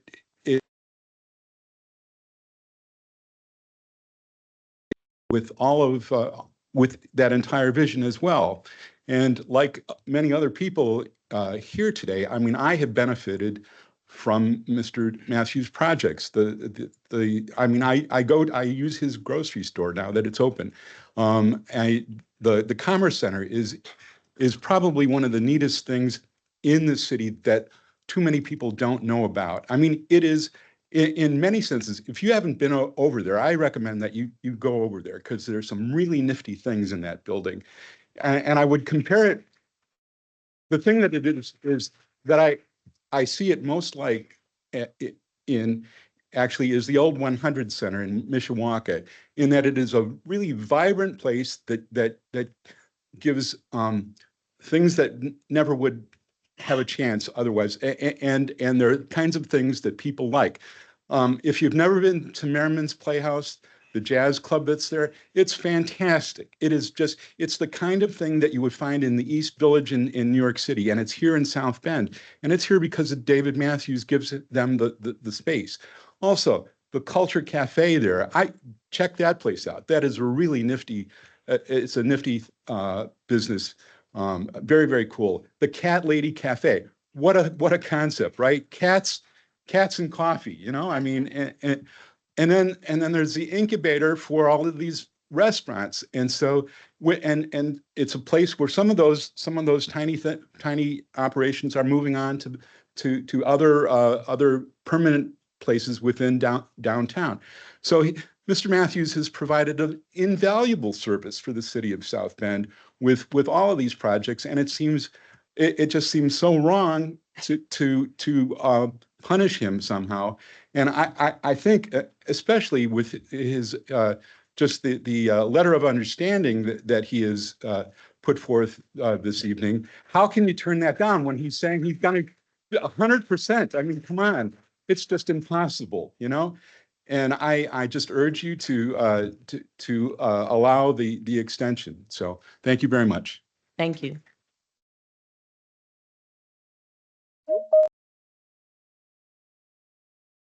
Jesse Davis, P.O. Box 10205, South Bend, Indiana. So I'm usually seen as a villain at these meetings or online because I come here to complain a lot. So tonight I just want to say, look, last meeting I talked about honesty, transparency, and some dignity from our elected. I'm not even going to call you officials because to me, you're not officials. You're a representative. You were elected to represent not only me, but every other person in this room and everybody in this community. And it's very clear just by the people representing in this room, the way they feel that you should vote on this. I personally have not benefited from any of Mr. Matthews' projects, but I can say I know where Mr. Matthews resided prior to him doing his very first project. And I'm not trying to dox you, but it was on Manchester Street. Mr. Matthews was involved in the double billing by a dirty contractor that was brought to the city's attention back in 2010. That's what I sued the city about in 2010. I brought that up last week or at the last council meeting. The other thing that's really interesting is how many other places, developers, companies have gotten these tax abatements that I come up here and complain about. I'm not in favor of tax abatements normally, but guess what? I sat in this council room every council meeting since probably almost 2010, and I heard nothing but the citizens tell you that they wanted a grocery store downtown, they wanted a pharmacy downtown. I saw numerous council members, many of them aren't here anymore, say, hey, yeah, we need this stuff downtown again to bring our downtown back. Now you got it, and guess what? Now you want to throw this guy under the bus because he took longer to accomplish this. He accomplished more than anybody's accomplished since at least 2010, since I've been here listening to you guys talk about food deserts alone. I remember the Osco drug downtown. I remember it very well. You guys have asked for this and these amenities, they're here. You don't follow through and make other people follow through with their tax abatement deals. Half the time you turn your heads and ignore it. We've ended up with empty factory buildings and we've ended up with cleanup jobs. I mean, let's go back and, give us an idea of how many of these tax abatements have ever been fulfilled and how many that haven't been fulfilled have you guys went after the person like you're going after Mr. Matthews right now. I call bullshit because I'm not politically correct. Thank you.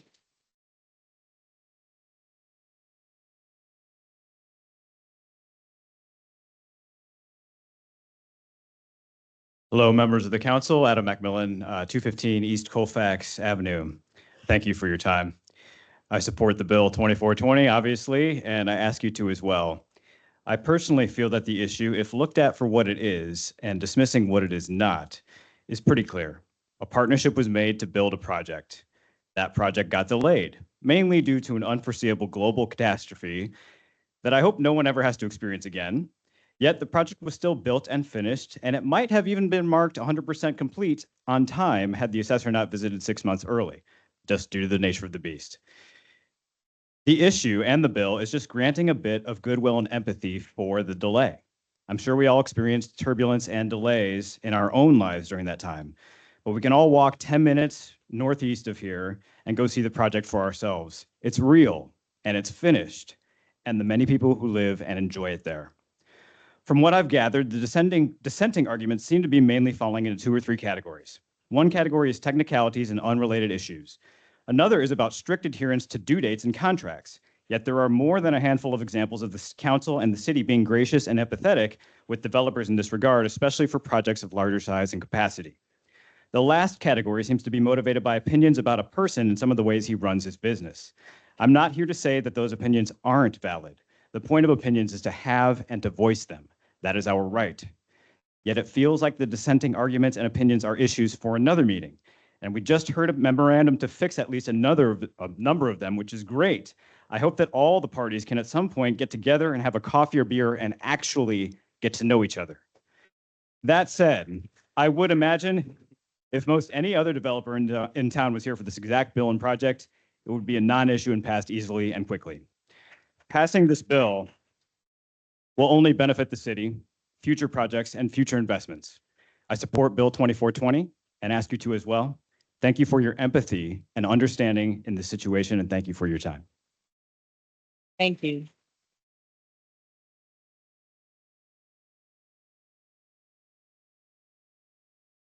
Good evening. My name is Larry Clifford. I live at 709 East Washington Street in South Bend. I've been a property owner and voter in South Bend for almost 50 years. You may know me as the Resurrect the Roses guy. We've been working on that project in Leaper Park, a group of volunteers to resurrect that garden, which was a dead and dying spot in the city of South Bend. In the same way that Dave has taken a vacant lot and turned it into an amazing thing. I don't really know Dave all that well, but I can relate to him. The work that we do in the Resurrect the Roses garden, the blood, the sweat, literally the blood, those thorns can be very difficult. Dave has done the same thing against amazing odds. The real question for the city council today is, what is it that keeps us doing these things? It's a desire for bettering the city. What is it that you want to accomplish? You want to encourage people to do these kinds of things, whether it's a garden or whether it's taking a vacant lot and turning into a massive structure. You want to encourage that, but are you going to be able to encourage it with this kind of, I don't know, the nicest thing I can say is the nonsense that's gone on with this prior to this evening, prior to today? You need to do what's best for the city today. Approve this 2420, and I appreciate your time. Thank you. Thank you.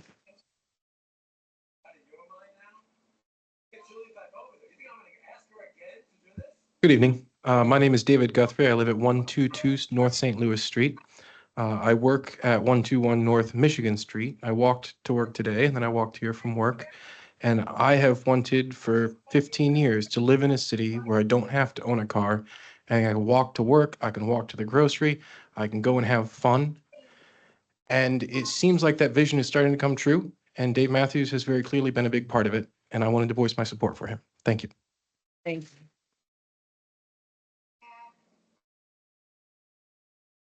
Good evening. My name is Darren Batiste. The address is 53103 Bracken Fern, South Bend, Indiana. I want to speak tonight.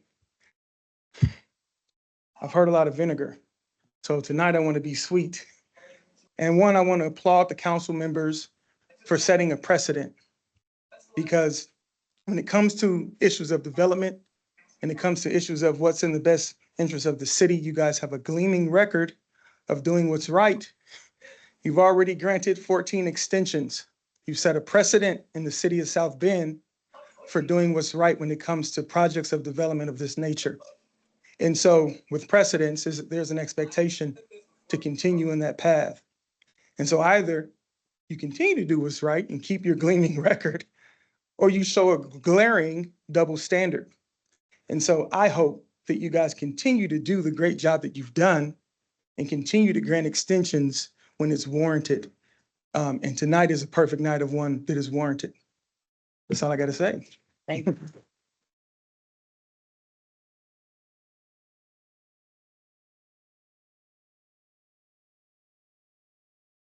Good evening. Good evening. I'm glad to see you all, and I wish you all well. My name is Dr. Kim Teska. I live at 1710 Haas Drive. I'm here today to report on what I've seen from the council, city, and opposition to the advancements in the city made by Matthews LLC. The city and the council made it possible to build the building located at 300 East LaSalle by offering a tax abatement for 10 years. The city and the council wanted this building in downtown South Bend. Without this support, the building would not have been built. $50 million would not have been spent without the city and council's assistance. Any reversal in the city's and the council's position shows a lack of rectitude to follow through and continue to assist in making this major project that they enabled a success. The city and council are stakeholders in the success of this project. This is not about Matthews LLC.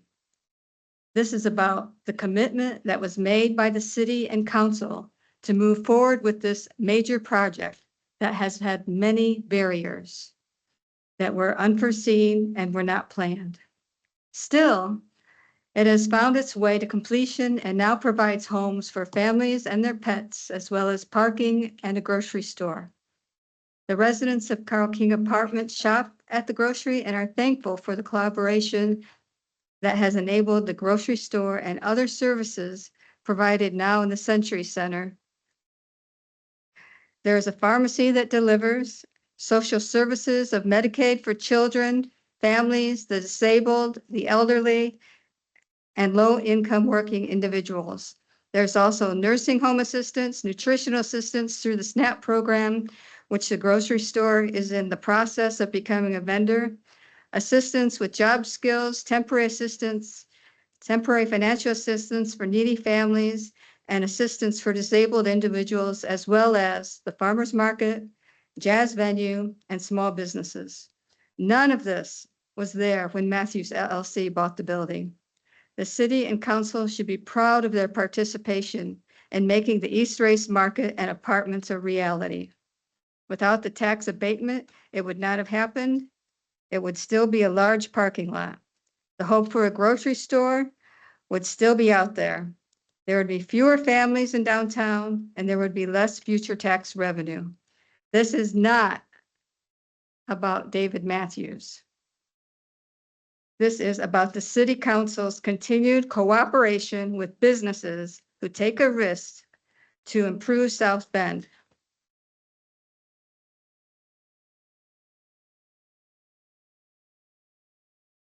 Matthews LLC, the council and the city together made this project possible, and cooperation is still needed.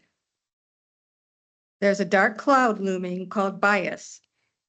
In the council, I have seen bias against David Matthews. This bias prevents impartial decisions concerning Matthews LLC. In other city councils, bias is reason enough for voting members to recuse themselves from voting on anything where one could not remain impartial. That would be the honorable position for a council member to take. I also found it interesting that 2 of our 4 who spoke in opposition 2 weeks ago to David Matthews live in the townhomes that Matthews LLC has built. Matt Bartlett, although I'm sure he's a very nice man, one of the homeowners spoke of code enforcement violations because he is one who calls enforcement regularly. As a lawyer, his comments were not directed to Matthews LLC and the abatement issue at hand, but were focused on throwing stones at David Matthews. In my opinion, it is a very self-righteous position, especially for one who will be judged as he judges others. You have 30 seconds. So I'm asking the council to reaffirm their cooperation with Matthews LLC, refute the bias, and enable the East Race Market and apartments to continue to serve the families in our community. Thank you. Thank you.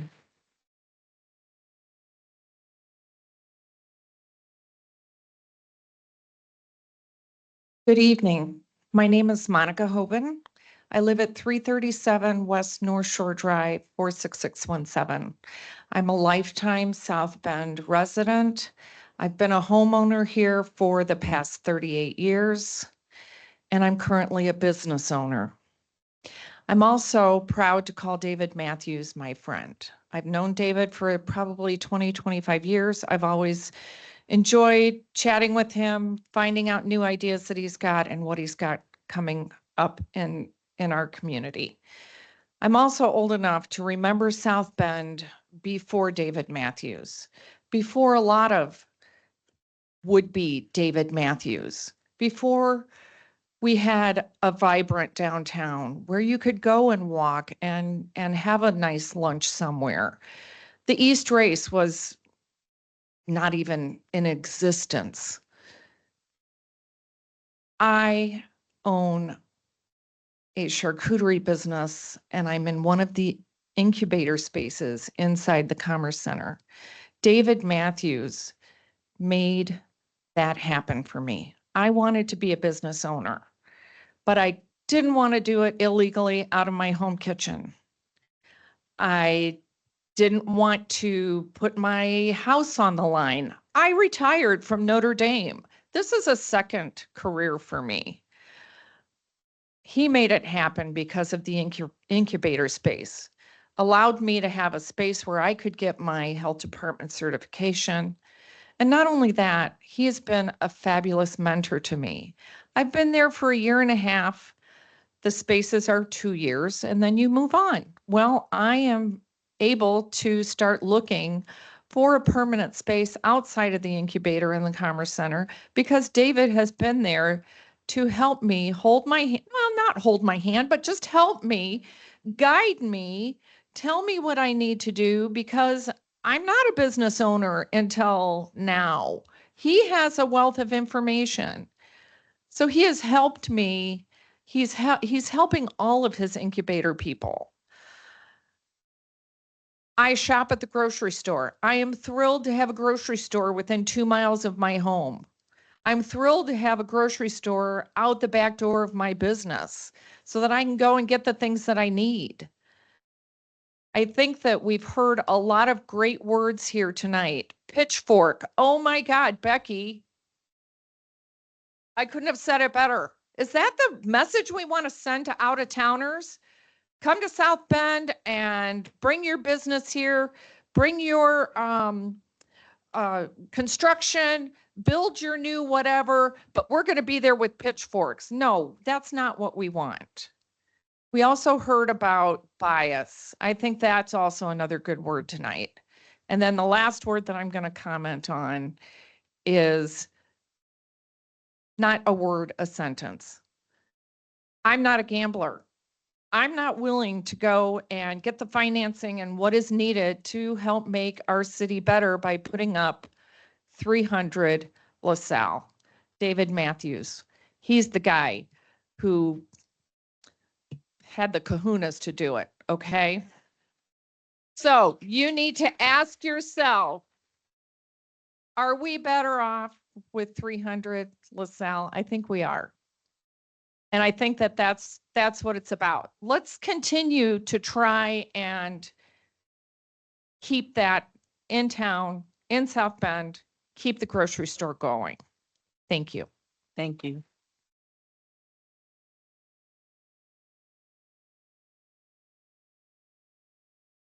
Hi, my name is Zach Braswell. I live at 820 North Niles Avenue. Speak from notes on my phone here. I moved from Arizona about 10 years ago, and honestly, I didn't think much of South Bend. It just happened to be a place where a pretty girl lived, and I moved here to marry her, and she said yes. I'm thankful for that. But then I met David. His passion for South Bend was infectious. I remember when he walked me down street by street and pointed to every single business and named the business owner by their first name, told me what they'd accomplished, and told me what they wanted to do. It became very clear that this was a man who was passionately involved in his community. Ultimately, he was the key in my decision to stay and the fact that I fell in love with South Bend. I began working for him as he approached a massive project now known as 350 East LaSalle. I was intimately involved in the construction of the building. We set out originally to improve downtown South Bend, and I feel that we've done that. It was our team's blood, sweat, and tears. David stands accused of much, but now I look down LaSalle and I see a building built with precision and care, with a grocery store and with a pharmacy, with all of these great other amenities that people have all gone into tonight. And I think I'm proud of what I did, even though I'm not on the DMTM team anymore. None of that would have happened without David Matthews' personal investment, care, and attention to detail. I can speak at length on the supply shortages that we faced. Perhaps the things that stand out the most is debating whether it made sense to drive an hour and a half north to get drywall mud because we couldn't get enough for the building. I remember pivoting and hooking up our trailer to the truck and driving to every store that we could think of to buy butcher blocks so we could get countertops in. I remember teaching people how to build cabinets, so many cabinets. I remember driving to Chicago to offload a truck that had come in. All of these stories and more, I could go on and on and on about the great effort that went into making this building happen and happen on time. I can truly say there was no expense spared. To think that after such an effort with no expense spared, tens of thousands of hours in man effort, that this would be punished. Each of us as South Benders have some version of ownership in the building given the tax abatements in place.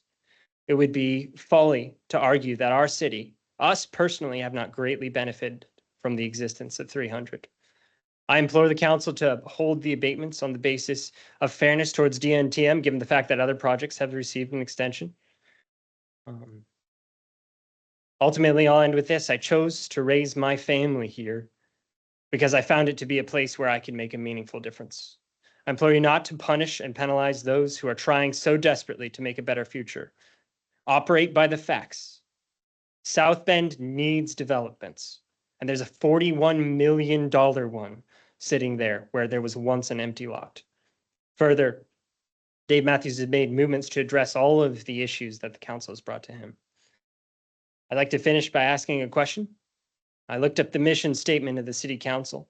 It follows: to make certain that our city government is always responsive to the needs of our residents and that the betterment of South Bend is always our highest priority. Given the facts,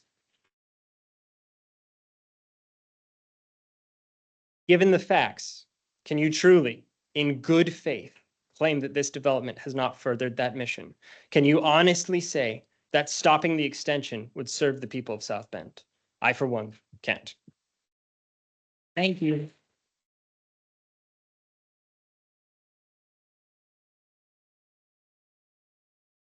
Hi, good evening. Max Bender, 51605 Bluffside Court. Up until April of this year, I actually lived in the 300 East LaSalle building. I no longer live downtown South Bend, but I figured it was important for you all to hear my perspective. When I first moved to downtown South Bend, there was not a chance, not a single chance I would have moved downtown without a building like the one that David has built. There is nothing else downtown that even comes close to what David has built. If it was not for this building, I would be living in Mishawaka, and I would still be living in Mishawaka. After living downtown for the past year or so, it pained me to see what the council and the mayor, or how little support the council and the mayor gives developers like David Matthews. Looking at Mishawaka, seeing their mayor and their council show up to every opening, watching them pour money into downtown Mishawaka, and we can't even, I mean, we're fighting over a few months here. I mean, it's really sad to see. So yeah, I support 2420. Thank you. Thank you.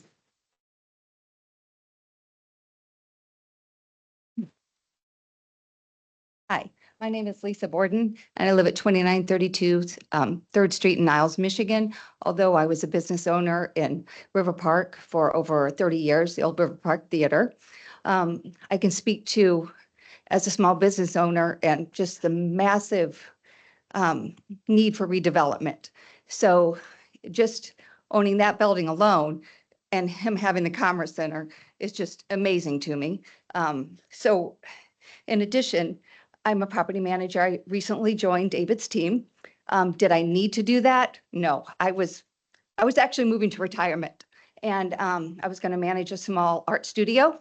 And then David reached out, and I really listened to his passion about South Bend, his visions and his dreams. And I thought, you know what, retirement can wait. I'm going to join this team. So I don't love public speaking, but David's worth it and his project's worth it. So I'm up here doing it and just saying, you know, it's pretty amazing, and he's making differences, and I want to be a part of that team. Thank you.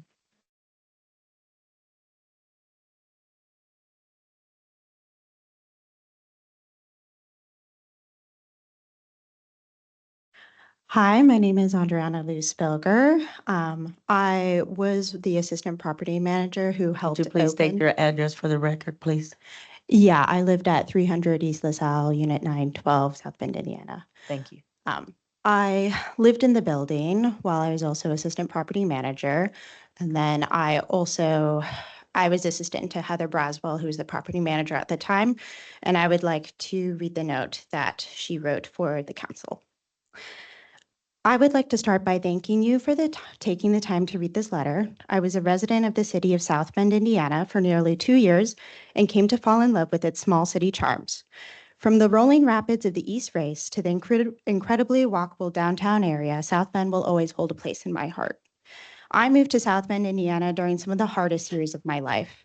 I had recently escaped an abusive marriage, packed everything I owned in my little car, and drove to South Bend with nothing except my little dog and the hope that my brother wasn't lying when he said South Bend is a great place to start over. Looking for work amidst the craziness of the pandemic was agonizing. I rented a small bedroom and struggled to make ends meet. Determined to start over, I began to live life with my brother and sister-in-law who introduced me to the Matthews family. While at first we were just friends, David Matthews' love for South Bend and the city development was contagious. When David invited me to be a part of his team, I was shocked as I had nearly no experience. When I asked him why he would hire me, he told me that he believed in the potential of good people who had integrity and were willing to work hard. I reported to work on the very first day, nervous and with a severe case of imposter syndrome. David believed in the woman I couldn't see anymore, and he poured his time into training me. In the 2 years I worked for him, I grew from a battered woman afraid of her own shadow to a confident woman ready to face the world. He taught me how to lead with integrity, invest in people, and be brave in the face of bullies. As to be expected, there were things I didn't like about working for David. He's independent, will not take no for an answer, and has no idea how intimidating he is. But I soon believed that the prickly sides of David were also his greatest strengths. Someone who is passive, insecure, unintelligent, and fearful cannot hope to accomplish even half of what David has done. I am honored to have worked besides David, and I am proud of what we have accomplished together. To support Bill 2420 is to believe in a man who believes in your city. David Matthews is asking for an extension because he has attempted to accomplish what no one else has. Roll your eyes when he blames COVID for construction delays, but I personally worked side by side with him at 3 a.m., running fire watch around the clock for over 5 months. I also did this. I was there when we scrubbed paint off the luxury vinyl floors at midnight. I was there for that too. I clocked back into work with David after a 9-hour shift to help bail buckets of water off the 8th floor when someone hit the fire line. David, his team, and myself have worked countless hours striving to complete a task that felt impossible, finish the building. Seriously, if you live at 300 East LaSalle, it's highly likely that I cried in your apartment. Why would we? Because David's work ethic, commitment to building South Bend, and willingness to invest in people is contagious. As Americans, we believe in small business, ingenuity, hard work, and the power of an individual willing to risk it all to accomplish great things. 300 East LaSalle and the East Race Market are products of these beliefs. Will you punish the very values your city was built on by denying this extension when you have already provided it to countless other projects? Will the hours of labor poured into this project be in vain as we watch the dream we've worked so hard for be shut down by this very city who is meant to be benefit? All because you are not willing to grant a 1-year extension. 3 weeks before the building opened, I moved to Reno, Nevada to be near my family. I took with me the values I learned from David. It is my hope and prayer that we share these values. I hope you will lead with integrity and fairness, offering to David Matthews what has already been offered to other projects. I hope you will invest in the people who have labored tirelessly to make South Bend a safer, more connected community. I hope you will stand up to those who would shut down the project through uncalled for, unprecedented means. Thank you. Thank you.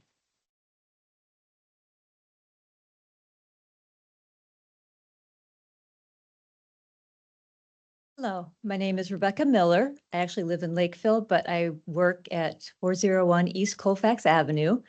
I run River Valley Farmers Market, and I was looking for a place to run a farmers market in 2019. And I talked to several different people, different business owners, and either they weren't ready to do renovations on their spots, or some of them were just investors that didn't live here and I couldn't get a hold of them. We'd make appointments and they weren't in town at that time. When I talked to David, he was like, yeah, when do you want to start? And we were in there in like 2 weeks. He had his workers, which he had a small crew at that time, and it was a storage room. They cleared out the storage room. We painted, we got it going in 2 weeks' time, and we were up and running. I couldn't find that in anybody else. We were probably about the first ones, I believe, to start in the Commerce Center as retail.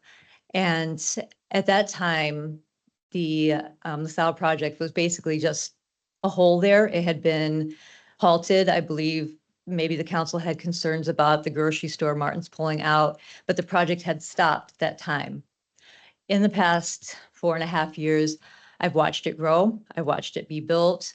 I've lived through the delays. I've lived through COVID. We kept our business going. Dave always encouraged us, always helped us. Since then, we've had a lot of different businesses move into the Commerce Center. And I think one of the things that as successful business owners know we all need each other. It's not about competition. It's about working together and encouraging each other. And we have such an incredible group of businesses in there, from other businesses, from the vendors that sell at the farmers market. We have close to 30 different vendors in there. And I would say probably about a third of those are minorities. Almost all are all women owned. And it gives them an opportunity to start small, to test the waters, to grow their business. And we wouldn't have that opportunity if we didn't have the Commerce Center and the apartments next door and the grocery store. It was exciting when we started getting the first residents in there. They come over and shop. The other apartment dwellers in the area come and shop. It's been a really wonderful experience. I think it's great for the community. I think when we have customers come in, visitors come in, friends come in, they're really excited about what's going on right there. Like, oh, this is great. We can come here. We can go over to the grocery store. I have handicapped customers that have talked about how they can't go to a grocery store unless they have a big project, a big busing trip, and they can get to the store. And they're really excited about EBT coming. So I think it's a very good boon to the community. I think we need it. I think we want to encourage this more and not discourage it. I think we need to give every help we can, because this is something that actually is working. It's not somebody sitting there with a building that they own and not doing anything with it. It's actually things are being done throughout the whole thing, throughout the project, even with the apartments being put in. There were still updates to the Commerce Center. The Commerce Center is a very old building. It's a beautiful building, historical building. I love it. I think it's gorgeous. But there have been projects in there that David has been updating restrooms, redoing patios, all kinds of different improvement projects. And if you guys haven't been in there in a while, I encourage you to come. I'll be there tomorrow. Usually my son works there, but I'll be there. I'd love to visit with you all. So thank you.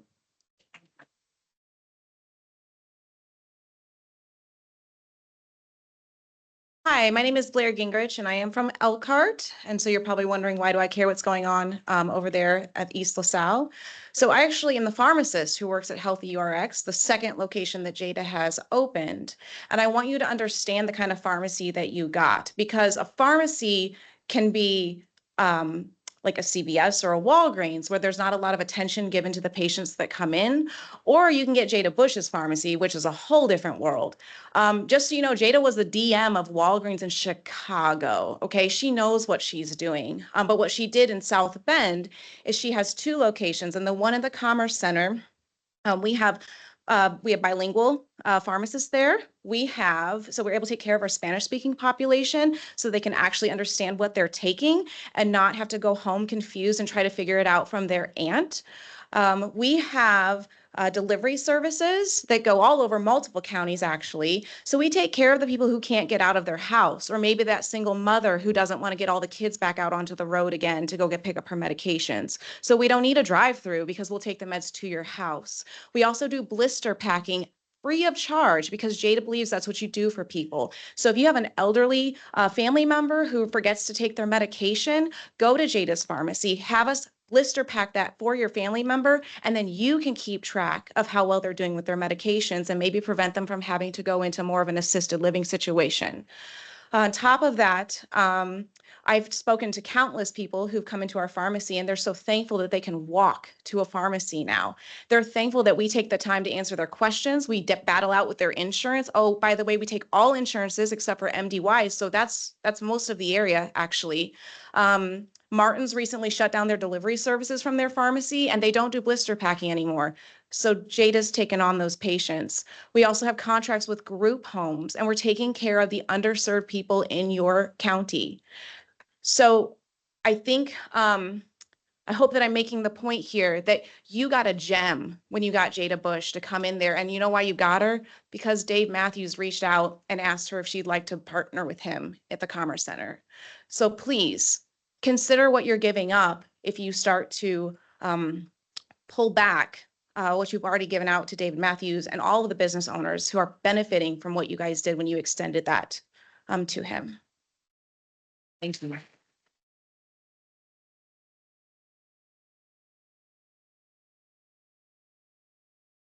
Hello, my name is Mara Triumphero Lucas. I live at 615 Rex Street in the near Northwest neighborhood. I confess to being very nervous to speak before you tonight because I am friends and colleagues and respect people on both sides of this issue. I also confess to being someone who reads the comments. I know you're not supposed to read the comments, but I read the comments. And it's been very sad for me as someone who loves South Bend to see how vile the comments have become on both sides, people attacking each other and being very divisive about this issue. And I wish that there would be more opportunity for a conversation to understand each side of the issue. I don't understand a lot about capital P politics, but I am a big partisan, small p, partisanship to South Bend. I know that there are several people who live in this building that enjoy living there and don't want to lose their homes. I know many people who are shopping at the grocery store, and I myself have put in my requests for my items and they seem to appear. But I hope that I hear a lot of chatter in the room tonight, a lot of audible sighing, people not necessarily listening or respecting all of the views that are coming up tonight.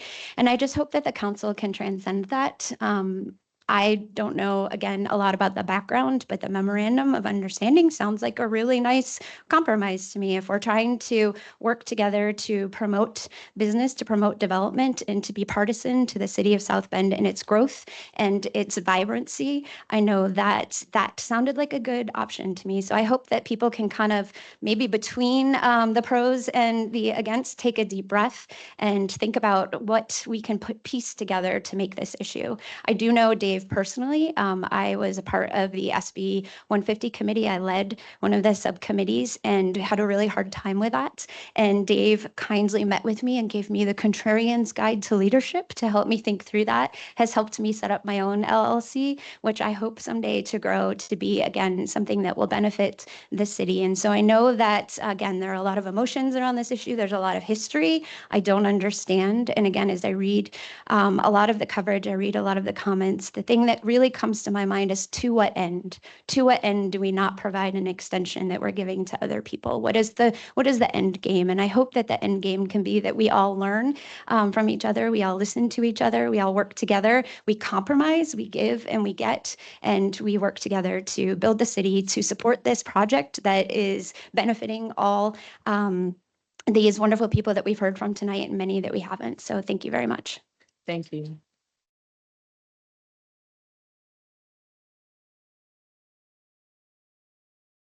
Good evening, Council.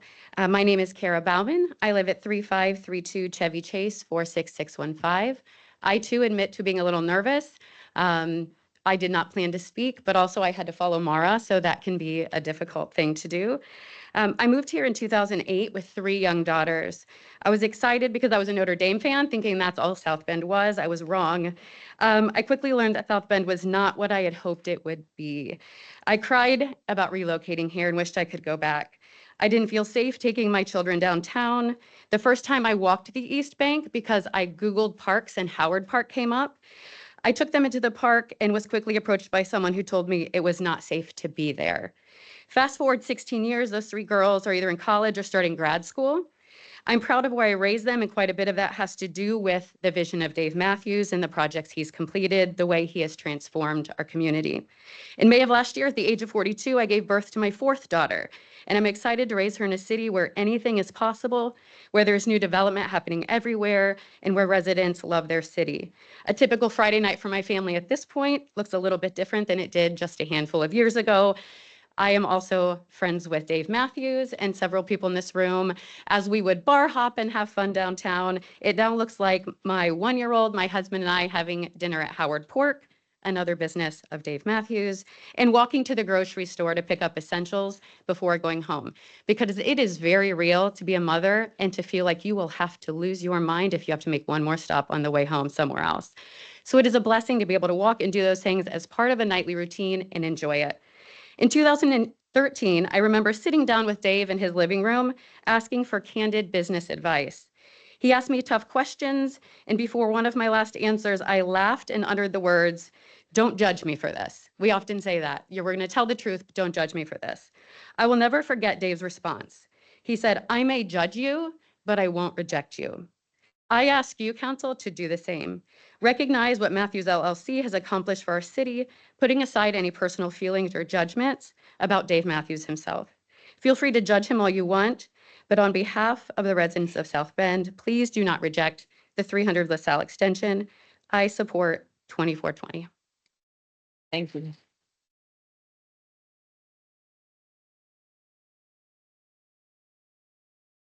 Hi, my name is Ryan Hill, 2634 Tamarack Place, South Bend, Indiana. I actually grew up in the city and I left for 10 years. So coming back and seeing the kind of development, I remember writing an email to a young mayor running for office about the East Race and how it was one of our assets that wasn't used at all back then. It was old tin houses and overgrown.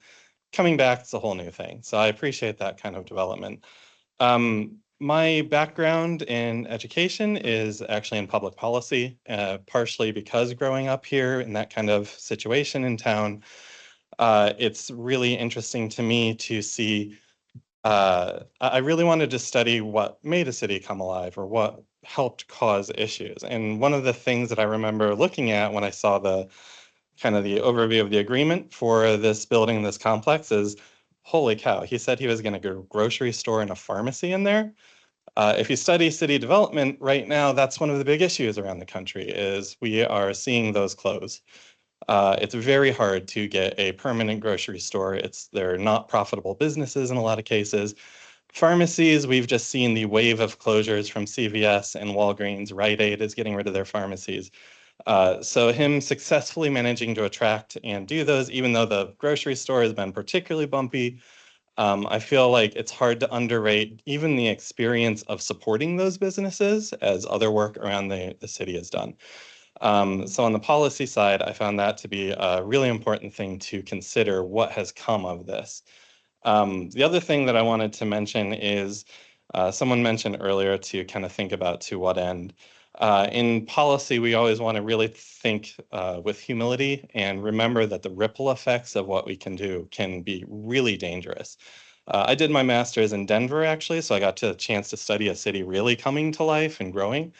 And one of the things that they really messed up is about 10 years before I went there, they had passed a law that really cracked down and made it easy to sue if there were certain defects, if you were constructing a building that was selling condos. The end result of that was for 10 or 15 years, the city of Denver stopped building any of that mid-level like downtown housing. And we all know they're kind of famous right now for being one of the most expensive cities in the country to live. And part of that was because of a heavy-handed policy decision where they really wanted to like come down and legislate and make sure that developers were doing their job. But it wasn't conceived the way that it should have been and ended up having a huge ripple effect. So considering to what end, like we want these things, we're looking at Portage and I think it's Elway where Martin's and there used to be a CVS out there as well. All of that's gone. Like getting those kind of developments in other parts of the city is really important. I think encouraging that. Excuse me 1 second, Ryan, I'm sorry. Could you please mute yourself? We can hear you in the audience. Thank you. Yeah. Well, I'm not sorry. So, I mean, I think it's important to consider like, encouraging those kind of developments, making sure, especially with this MOU now that's addressing a lot of kind of outstanding sore points, I think, and there's probably more room to negotiate there and get a little bit more set up. But I think with the MOU in mind, with the potential implications of shutting down other developers or causing that uncertainty, I strongly urge supporting this bill. So thank you. Thank you.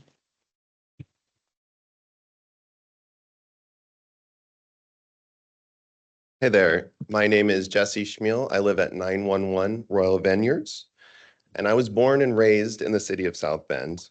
And I just want to say I am proud of the revitalization that we've seen in the last decade or so, especially the last decade or so, including the improvements that David Matthews has made. But something that's been in the public conversation for literally as long as I can remember is if the downtown area is to continue growing into the prosperous urban center that it can be, one staple to nurturing that growth is a grocery store. It's obvious, yet it never seemed to happen. Well, after a roller coaster of ups and downs, we finally have a grocery store with the potential to directly and indirectly bring in future tax revenue. It's barely on its feet, with the community still learning of its existence. And it feels like the roller coaster continues with its fate in your hands. And that's really the headline, isn't it? Will you vote in favor of supporting a long-desired local business in our community or not? Or to put it another way, will you vote in favor of South Bend or not?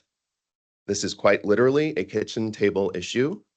Whatever you decide, the eyes of your constituents are watching and will remember. And I thank you for your time. Thank you.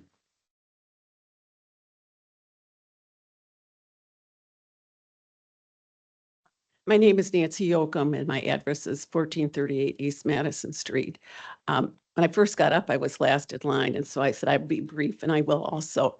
But I have been to 3 of the 4 meetings you've had on this topic. And when I look at it, I look at the overall, if you do not pass this bill, it's going to have a very negative effect on South Bend, and we don't know what that ripple effect of negativity will be.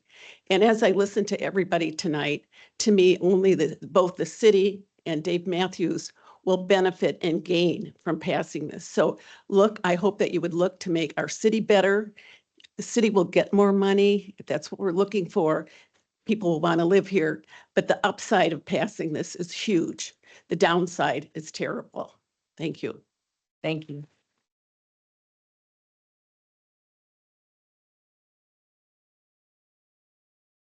Hey, my name is Sharon Teska, 508 South 23rd Street, South Bend.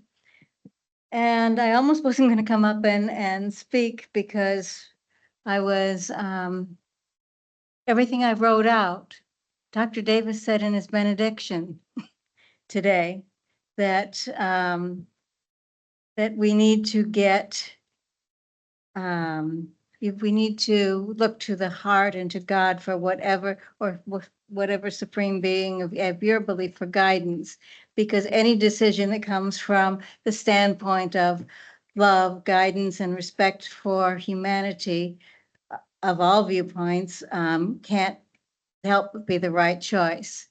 So the path of bringing that kind of cooperation and love, it fosters trust and community, brings communities together. So take a moment before actually make a decision to consider the perspective of love, compassion, and humanity. Thank you for your time.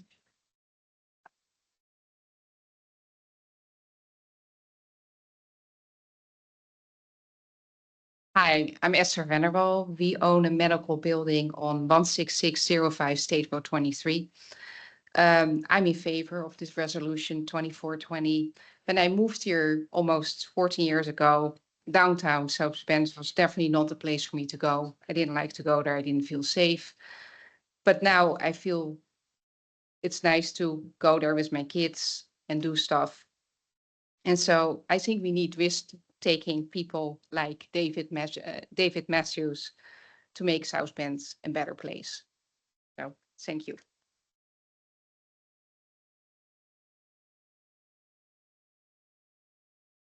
Hi, good evening, everybody. I'm Dr. Hadi and I'm Esther's wife, so of course I agree with whatever she said. However, I would say my own prospects on David Matthews. I don't know David Matthews much.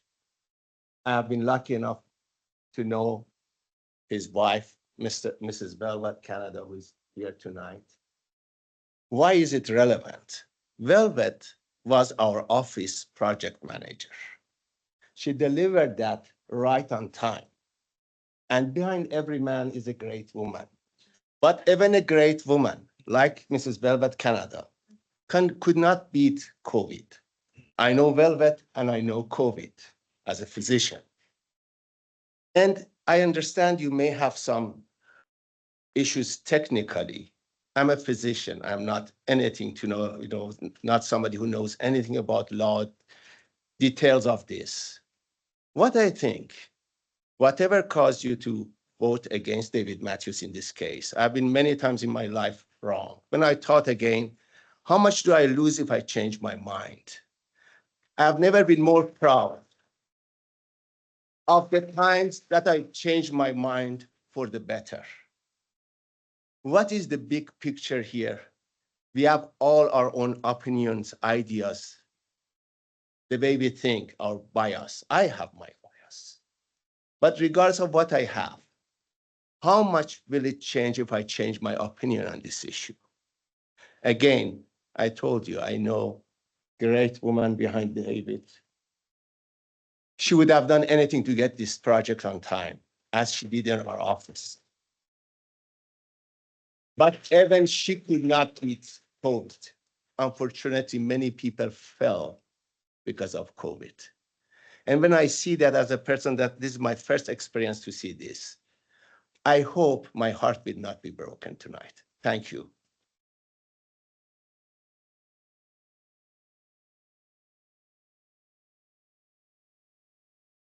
Hi, Council. I'm Lee, 687 28th Street. I'm speaking on behalf of Local Vision Fund, which is the largest equity holder in 300 and made this project possible. I also want to first thank you for your time. And secondly, I really want to thank everyone that showed up today, because for a long time, as on the investor side, I genuinely felt like we got together this $41 million to invest in this project and no one in South Bend cared about it and no one appreciated it. And it genuinely hurt me and it made me angry. So the first thing I want to talk about, which I think is really important, is I want to address the misconceptions as it relates to the tax abatements. We talked about it earlier in committee, but I want to repeat it for those of you who was not there. So there is a misconception that if this bill were to be approved, the city would be losing hundreds of thousands of dollars. That is not true. The tax revenue on the original undeveloped parking lot is less than $1,000 per year, which will continue to be paid. The tax abatement is more appropriately called a tax phase-in, is only on the increase in tax revenue because we, the investors, have poured in the money to make this project a reality and enabled the possibility of $660,000 of tax revenue per year that the city would collect in perpetuity after the tax phase-in.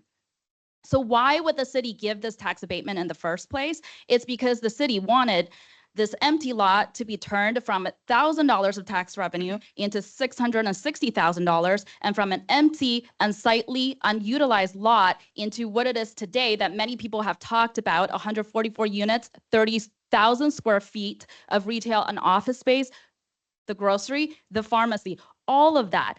But the city benefits from this, but it's unable to do this on its own. The council is not going to go out there and build this building. It needs partners like the developer and the investors. But the investor and the developers will not sign up for this project if it is a money-losing project, which it often is in cities still in development. That is why the tax abatement was given in the first place. So to remove it now by not extending the designation period means this project would not have been viable from the start. And even more so, as many of you know, this project went over budget by $14 million. So I want to talk about why the tax abatement puts this project into an automatic failure. It's that the city is then asking who is footing the bill for that tax. It's the private parties. The city is asking the private parties to then put in approximately $4 to $5 million over the course of those 10 years on top of the 14 million that's already run over, on top of the 27 million that we have already agreed to in the original agreement. So I do think it's really important to illustrate this with some simple math because it may be abstract. So let's just imagine that we invested $10 to build this and it's now complete. And we expect over 10 years, the first 3 years for the project to not make money at all, just to stabilize and lease up. But the next 7, we make $2 a year. So by the end of 10 years, we will have made $14 minus the $10. We will have had a positive profit of $4, okay? And a break even at about year 8. Now, with the COVID running over budget by 14 million, let's just imagine an equivalent of this example, $15 went in the project. Now, at the end of 10 years, same math, we will not have made money because the project will have only made $14 on revenue, but we have spent $15. Now, if the city during this time was not going to ask for tax revenue, now starts to ask for tax revenue and says, hey, we now want $1 a year for the next 10 years. This means we will have put in $15, we will have had revenue of $14, but then we have to pay an additional tax of $10. That's $25 that we put in, but we only made $14. That's why this is so important that the tax abatement, not extending the designation period, which is equivalent to the city pulling out on the tax abatement, puts this project directly into failure. And so there was a councilman that said, hey, why bother? Because David is having so much trouble with other things anyway. I have a few things to say about that. There is one thing you missed, which is time. This project is able to continue and become more and more successful with time. So by extending the designation period, we have the time and the motivation. Actually, we're extraordinarily financially motivated to make this even more successful than before. I have one more point to make. So I do want to talk about COVID because this project. You have, excuse me, you have exceeded your time limit. Okay. Could I get someone else to help me? I will give you my notes.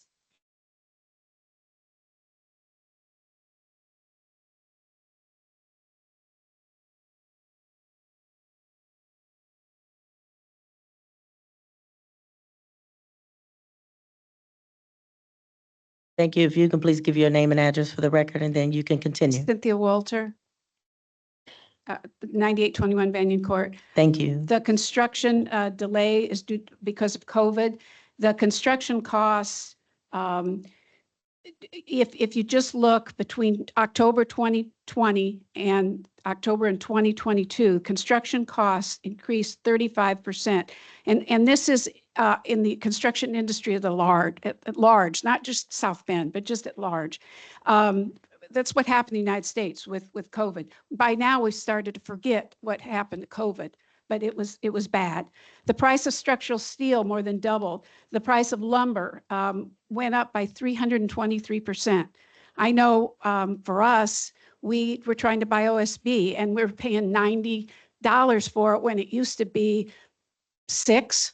It went up terribly. Over 90% of builders reported materials shortages. Of course, that would have happened with this project too. Labor shortage. There were extreme labor. People couldn't get work. They couldn't work if they wanted to. The strain in the labor pool was unprecedented. Lead times, they were booked out, so you couldn't even get workers. The delays generally were more than 200 days if you look at large-scale construction projects during that time. about 1 in 4 projects were delivered more than 250 days late, and yet 1 in 10 was even over a year. So they did pretty good, probably in even getting it done. The COVID, we know that 1.2 million Americans died. It was a national emergency, and through that, the project still worked. So the miracle of LaSalle is that it did get done. It is a building, it is there, and today this project really did turn an empty parking lot, even with all the problems, into homes and retail, a grocery and pharmacy. And even though the project went over budget, the private investors still continued to contribute. And that wasn't easy because they could have started blaming Mr. Matthews and just caused discord. But instead, they decided to commit to South Bend and have a common goal and partnership to try to get this to completion.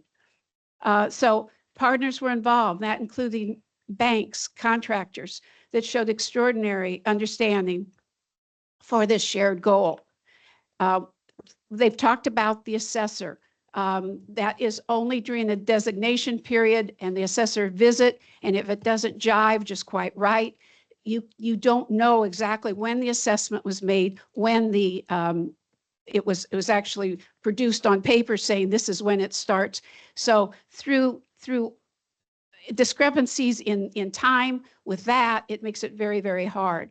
That's what happened with the assessment timing. So 6 or 7 months of progress on a project could have been missed even though it had been there.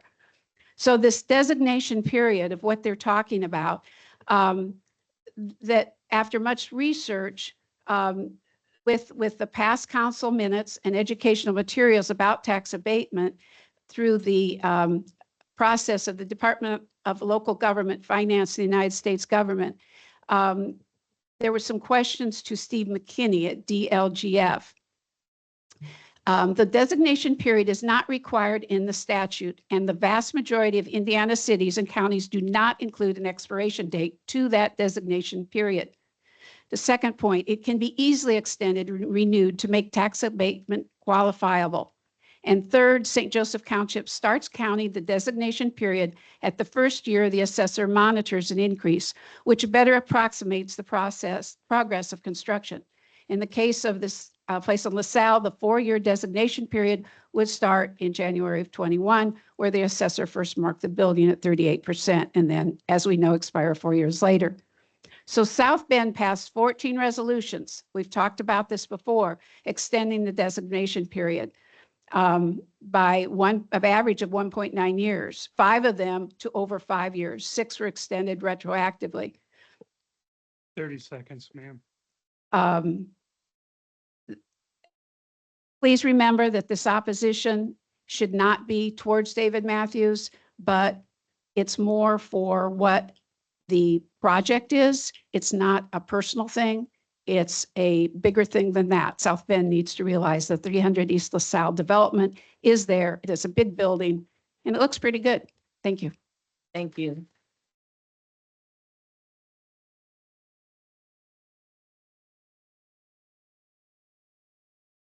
Hello, Don Foster, 132 Chapin Street, South Bend. I sure appreciate the opportunity to come before you and thank you for your patience. I know it's been a long night for all of you and for everybody that's hung in there. I think that's pretty awesome, and it shows us as a city that we do care and we do want to be a part of what happens. One of the things, I'll bring an interesting perspective. I've never met David. I've never had that opportunity, but I happened to be here at the committee earlier today, and I think you guys heard two of the 2 words that you heard a couple of times was petty and personal. And one of the things I want to share is that I actually videotaped it today, and I have it on my phone if anybody wants to ever have that or see it, but I videotaped the whole thing today. And I was really shocked when I witnessed the 5-1 vote, because common sense didn't get a lot of the arguments. And it was funny when they're just talking about, 2420, it talked about a lot of David's other things. It talked about other projects. It talked about, it's almost like he was being I don't know, being judged for his actions and so many different things, even of some personal things that I was amazed through the whole thing, that 5-1 vote, when you have two council persons that are here fighting on behalf of David, that it still ended up being a 5-1 vote. I just was shocked to witness and see that. And then one of the things I got to see is when David came up and said, hey, this was your concerns from earlier today, and this is what I'm willing to do, was amazing to me. I don't know that I've ever witnessed something like that in my entire life. And for you guys, I'm just telling you, if you guys go and stay with your no votes, I will be not just shocked, I'll be mortified, because there's no justification. Anything I witnessed today from all these hours, everybody's all vested, for you guys to walk away and say no vote, it has to be a yes vote. I wasn't even going to talk about this today. I came here to talk about other things, privilege of the floor. But I'm telling you, my vote is for yes for 2420. Thank you.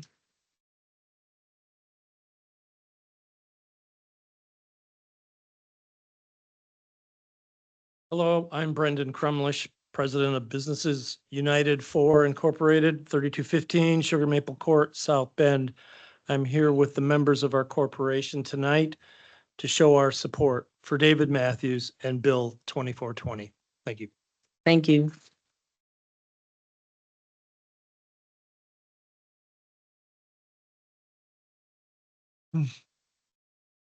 Hi there. My name is Dave Matthews. I'm a lifelong resident of South Bend. I'm Dave Matthews' dad. I think it's important to consider the unintended consequences of the vote we're about to manage here. Through the course of the delays in COVID, this building project got trapped in a construction loan, a short-term loan. Interest rates went way up.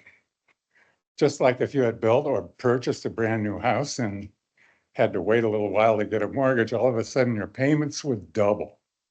That essentially is what happened to this building in the last year or so. If you force this $700,000 a year in tax payments, you will bankrupt this building. It'll get sold probably for 30 to 50% less than it's actually worth or cost to build, which will, as an unintended consequence, will also, it will become the comparable for the rest of your property tax basis. You'll lose 30% of the city's tax base overnight when this building goes dark. And then there's the unintended consequence of when the people that put up the $40 million to orchestrate this project, they're not just going to walk away. They'll get some plaintiff's attorneys. Now, Dave's grandfather was a plaintiff's attorney. These guys are the gunslingers of the modern world. You know how much it costs to get the best, most expensive attorneys to take up your case? Nothing. If they lose $20 million on this project, the plaintiff's attorneys will take up the case for free and sue the city. Sue the city for a lack of integrity. Integrity, that quality of coherence between what the city says it will do and what ends up being the truth. In the legal system, half of the law or more is based on precedent. How were similar cases judged previously? If there is a variation here between what has happened consistently in the past and how this project is treated, the city is red meat to these gunslingers. And they won't have, I'll tell you how this works. They'll move to a different venue, some small county out in Indiana. It'll cost each of you an hour's drive to get there and back. They'll grill you for days at a time, taking depositions and comparing notes, trying to figure out how did this happen that the government turned out to be dishonest about what they were up to.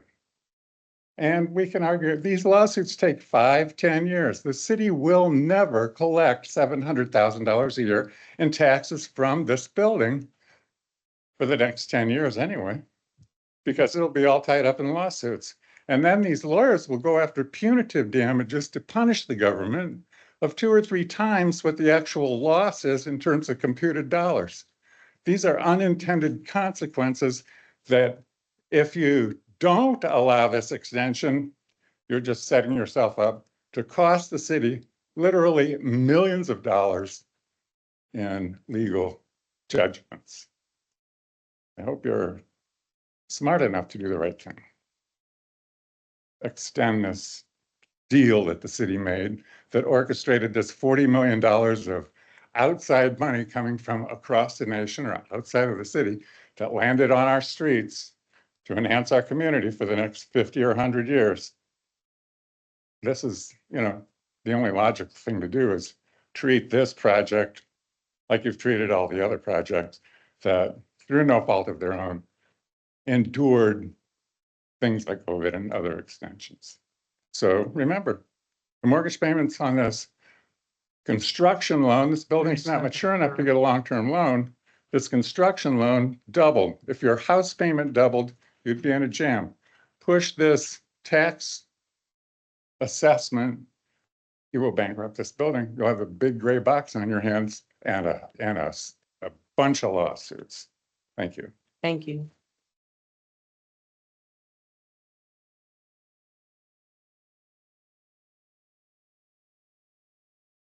Sorry. Hi, Council. Jonathan Walter. I'm at Local Vision Fund 300 East LaSalle as well. This has been a really long night, and I have actually never been more inspired by democracy than tonight.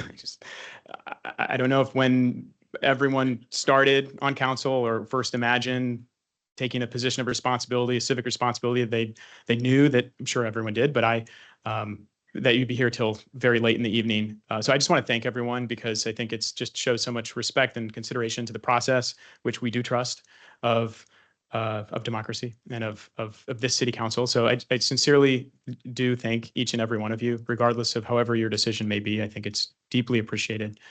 I've known David since college. We went to Purdue together. He is a really good engineer. He ended up building buildings, engineering buildings, you could say, as a developer, engineering this orchestrating body that makes everything else work. I think we've heard a lot of really positive things tonight about the other people's experiences with him as a person. I definitely will say that we're going to hear some other ones in a few minutes, and I think it's important that everyone positive also listens to those. I think David's important that he listens to them and thinks about what key message everyone has on every side. I know he will. I've known him for so long, and I truly do believe that he has a deeply, deeply committed heart to the city, to the people. One thing that certainly has happened is this project went way over budget. It went way over budget, but it could have been a giant Stonehenge, like a really big Stonehenge. I kind of said that in a joke, but actually the thing known as Stonehenge is very serious. And in conversations that I've had, I know he takes it very seriously, and I've seen him take so much energy and life force that he has poured, and that my family has poured. That many of the people, in fact, 99% of the equity in this building is in this room. There are so many people in a small business. This is a small group of people that have poured into their passion to get this, to build this. You can certainly imagine that that passion could have easily given up. And I know that he deeply cares about the built environment. His mission statement, if you go on his website, it's actually really beautiful. It's about to build a beautiful environment where everyone can call themselves at home and in community. This was a very urban area. It was very different before he came in, very, very different beforehand. And it, without $1 billion, it takes time to develop it. I firmly believe that the Stonehenge project and these other ones, we see a really solid and strong and tremendous personal commitment from him that is exactly what I think many of the people in the opposition hopefully are pleased with. I think accountability is absolutely critical. I know David believes that as well. We all do in this room. We believe in responsibility. We believe in accountability. I think the memorandum of understanding is a really wonderful step forward. I also think it's a wonderful reminder of the step forward that in the midst of a pandemic and tremendous problems, we do have a completed building. We have a building, we have an apartment that has 144 units, over the 125 in the original agreement. We have a grocery store, a pharmacy, a grocery store that's been operating since 7 days a week, not just some days, but 7 days a week, and truly has been a pouring out again of his life. You know, the guy can only bleed so much. And you know, I don't know, some people are more emotional than others. David is not. That has really ruined, I think, a lot of first impressions. I think it has really saved this project. This project, if he was more human, emotional, he may have given up. But I truly, sorry, I don't mean this to be a roast, but he sometimes can be a little crass, or like a little edge. Crass isn't the right word, but like there's an edge of genuineness, and he just doesn't realize maybe that, for instance, perhaps sorry, I want to say Congresswoman, Rachel, I'm not used to this, Rachel Thomas Morgan, perhaps in the comment that he said around the not tremendously bothering him. A few days before that, he told me that he loves looking at the flowers. My mom has flowers, they're wildflowers.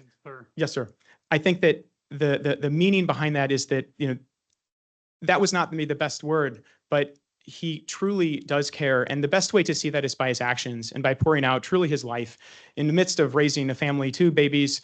He has a 3rd baby of 144 units. That's 12 city blocks worth of housing that is done, that has people living in it. A grocery store that meets the commitment as needed. The state, the RDA has agreed that it meets the commitment. They've sent in their approval. They're good.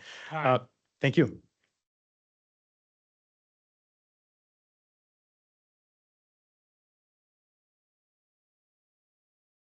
Ben Dahl, 2145 Hollywood Place. Try to be brief. Again, thank you guys for your time. Thank you for everyone that has shown for support and opposition. I think it is very important that we get all sides and see everything. I mean, so I wasn't here earlier. Was happy to hear the memorandum that they put together. And I will say with 100% certainty that I will help back that memorandum, as well as our team. We've got great people working for us, and we're behind David and this project 100%. So, you know, it's not just him. And I'm glad you guys brought up the corporate entity behind it. David Matthews is a name. David Matthews is a person. This project isn't about David Matthews and him as a person. He's heard, you know, everyone's talking about wonderful things about him and everything. Yes, they are all true. Spend, you know, 5-10 minutes and get to know him, and, you know, everyone will see that as well. But the one question that still looms in my mind that I can, you know, after hearing everything and everything going around and around, is what's the benefit of rejecting this?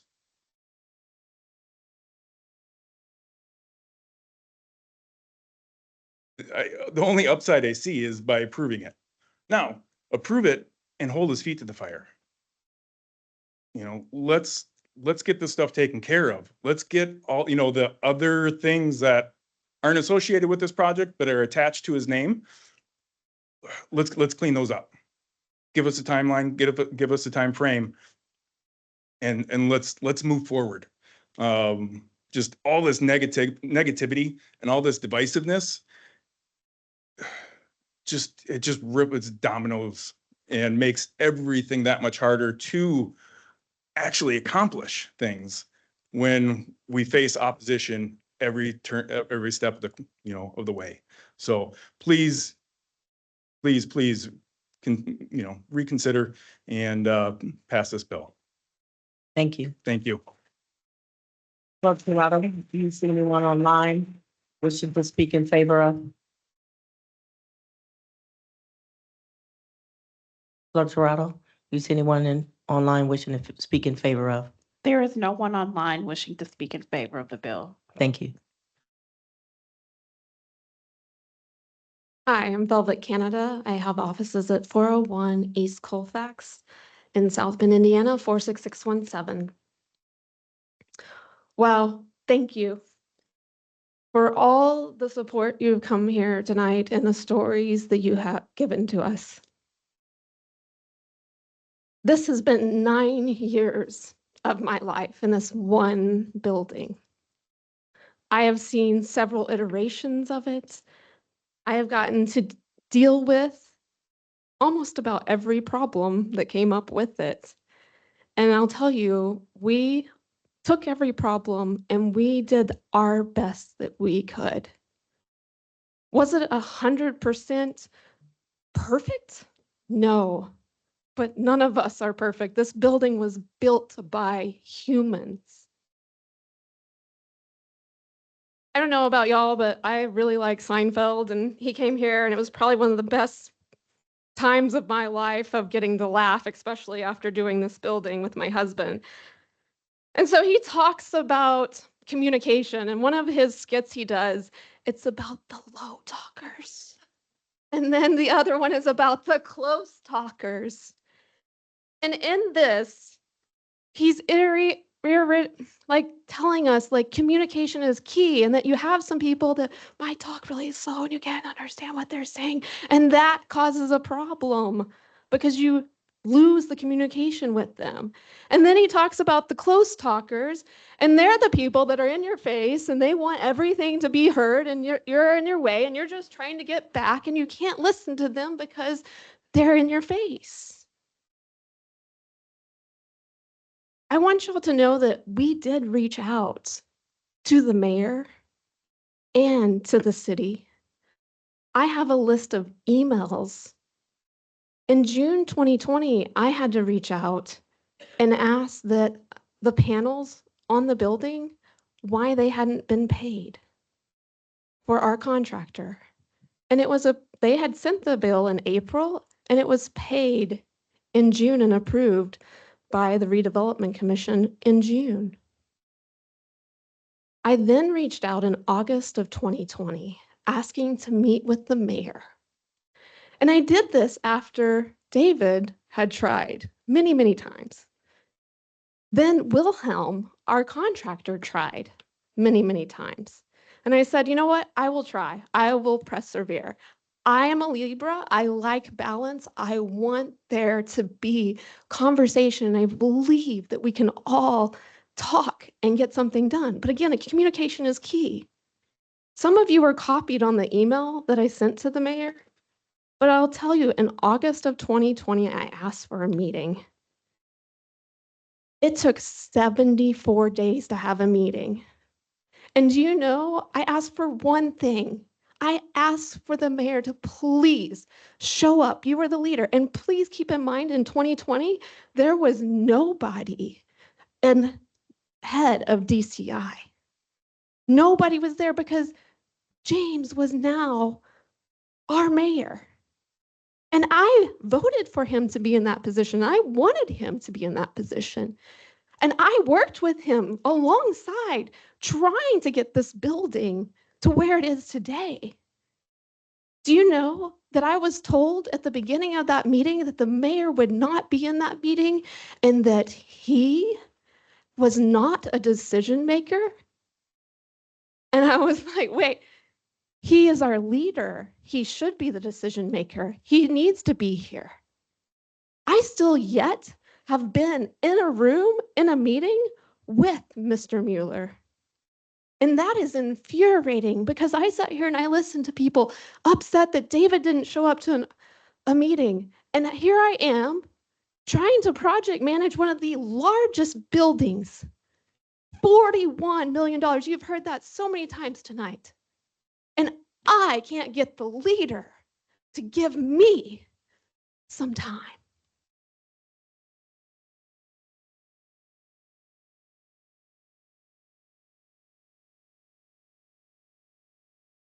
Seconds. All of you I asked for a meeting with, and in 2 weeks, do you realize almost 8 of you between David and I showed up? 74 days. I just asked that you understand where we are coming from communication, that it has not been there. And please give us grace on this project. Thank you. At this time, I would ask if there's anyone in the audience.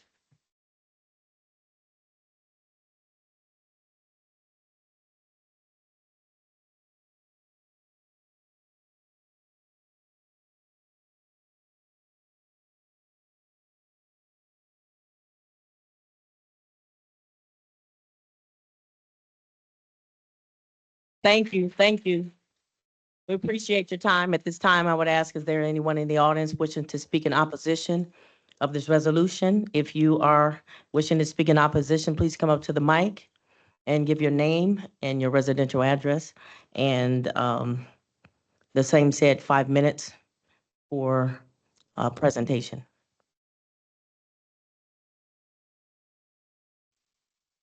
Madam President, my name is Richard Nussbaum. I'm an attorney that's practiced in this community since 1977. I've been a resident since 1979. My residence is at 225 South Sunnyside Avenue in South Bend. I'm wondering if I could get a little leeway on the 5-minute rule because there's been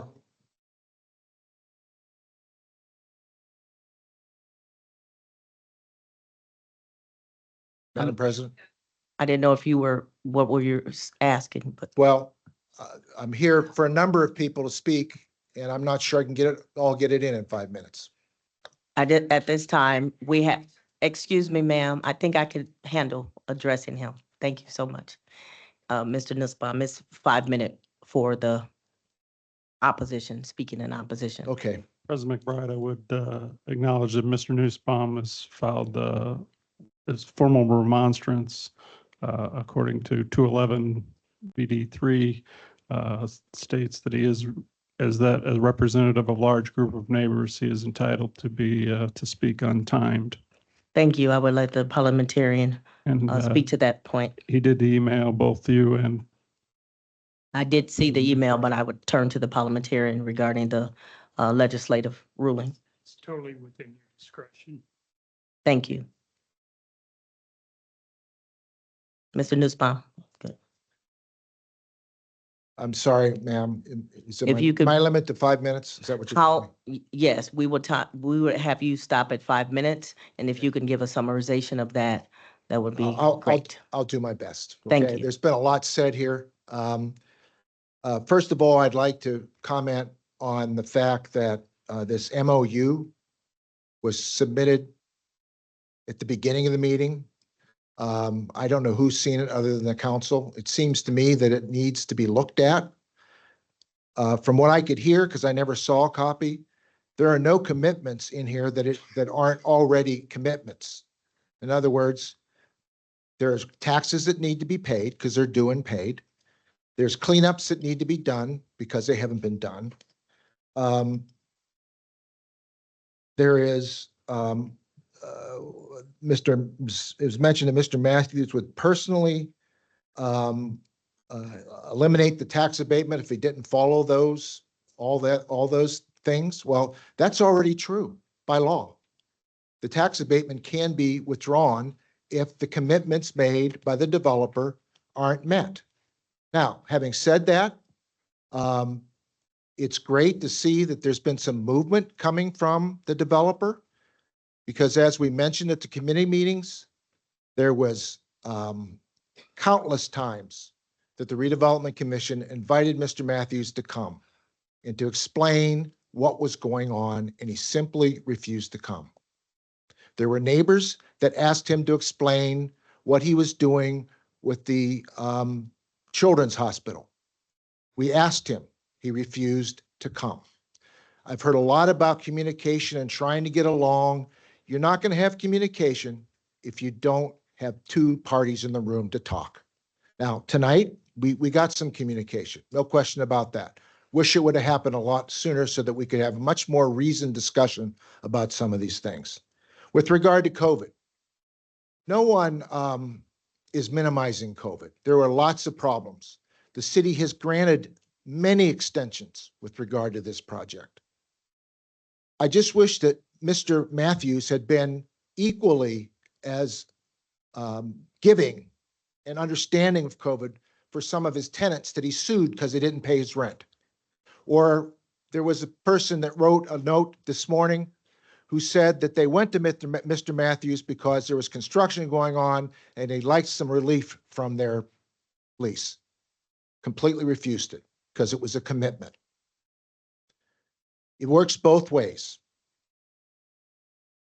So I'm here to speak in opposition to this resolution because when we came into the room tonight, there had been nothing offered.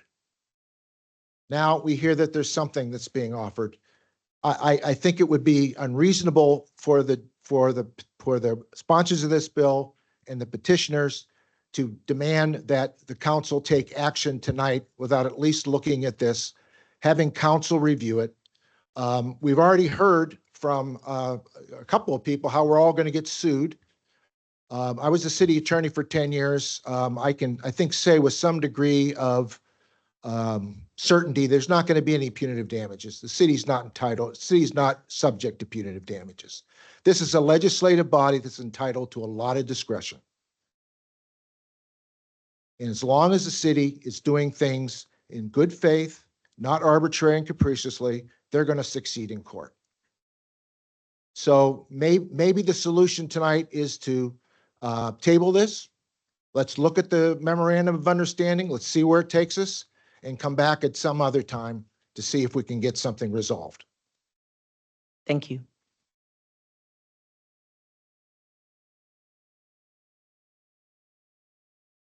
Sandra Kennedy, Corporation Counsel, City of South Bend. Mr. Nussbaum took some of the words right out of my mouth. I have been communicating with Mayor Mueller this evening, and he's asked me to tell you that we are offended at the last minute attempt to try to barter an agreement with you. I will just remind you, he never signed the memorandum of agreement that we gave to him. That, by the way, says that you can totally take away the tax abatement, which he is now graciously allowing you to do. If he does these other things, there's in that MOU, doesn't sound like there's anything written in there that is a consequence if he doesn't do these things. I mean, it's just one more thing. It's like the Martin's letter. It's not signed and it's not binding. So I don't know what you want from that. And then additionally, you had his father up here trying to bully you into thinking that we're going to lose a lawsuit. Well, quite frankly, as I quoted to you before, and I think you have had time to look it up, 2-76.3 is your ordinance that this council passed that has the rules for a tax abatement. Part of the rules are you have to pay your taxes in St. Joseph County. How much hasn't been paid? It's like $700 and something thousand in unpaid taxes so far on 6 properties. It also includes you have to obey state and local laws like zoning ordinances and code ordinances, like all of your ordinances that you all passed, he has to abide by. He doesn't. Somebody said something about, and I hear them talking back there. So like, I hear the peanuts. Somebody said something about contrary in leadership. You are getting that right now. He does not want to follow the ordinances, but he wants something from you. He wants you to extend the designation period. How can you do that when he's not abiding by the rest of your ordinances? Not with this company, not with any of the 50 other companies he has. He is not doing it. You cannot do it. Please, please do not pass this resolution. The mayor has promised you he will veto it. He will veto it. You will have to override it. It's a promise, lady. It's a promise. So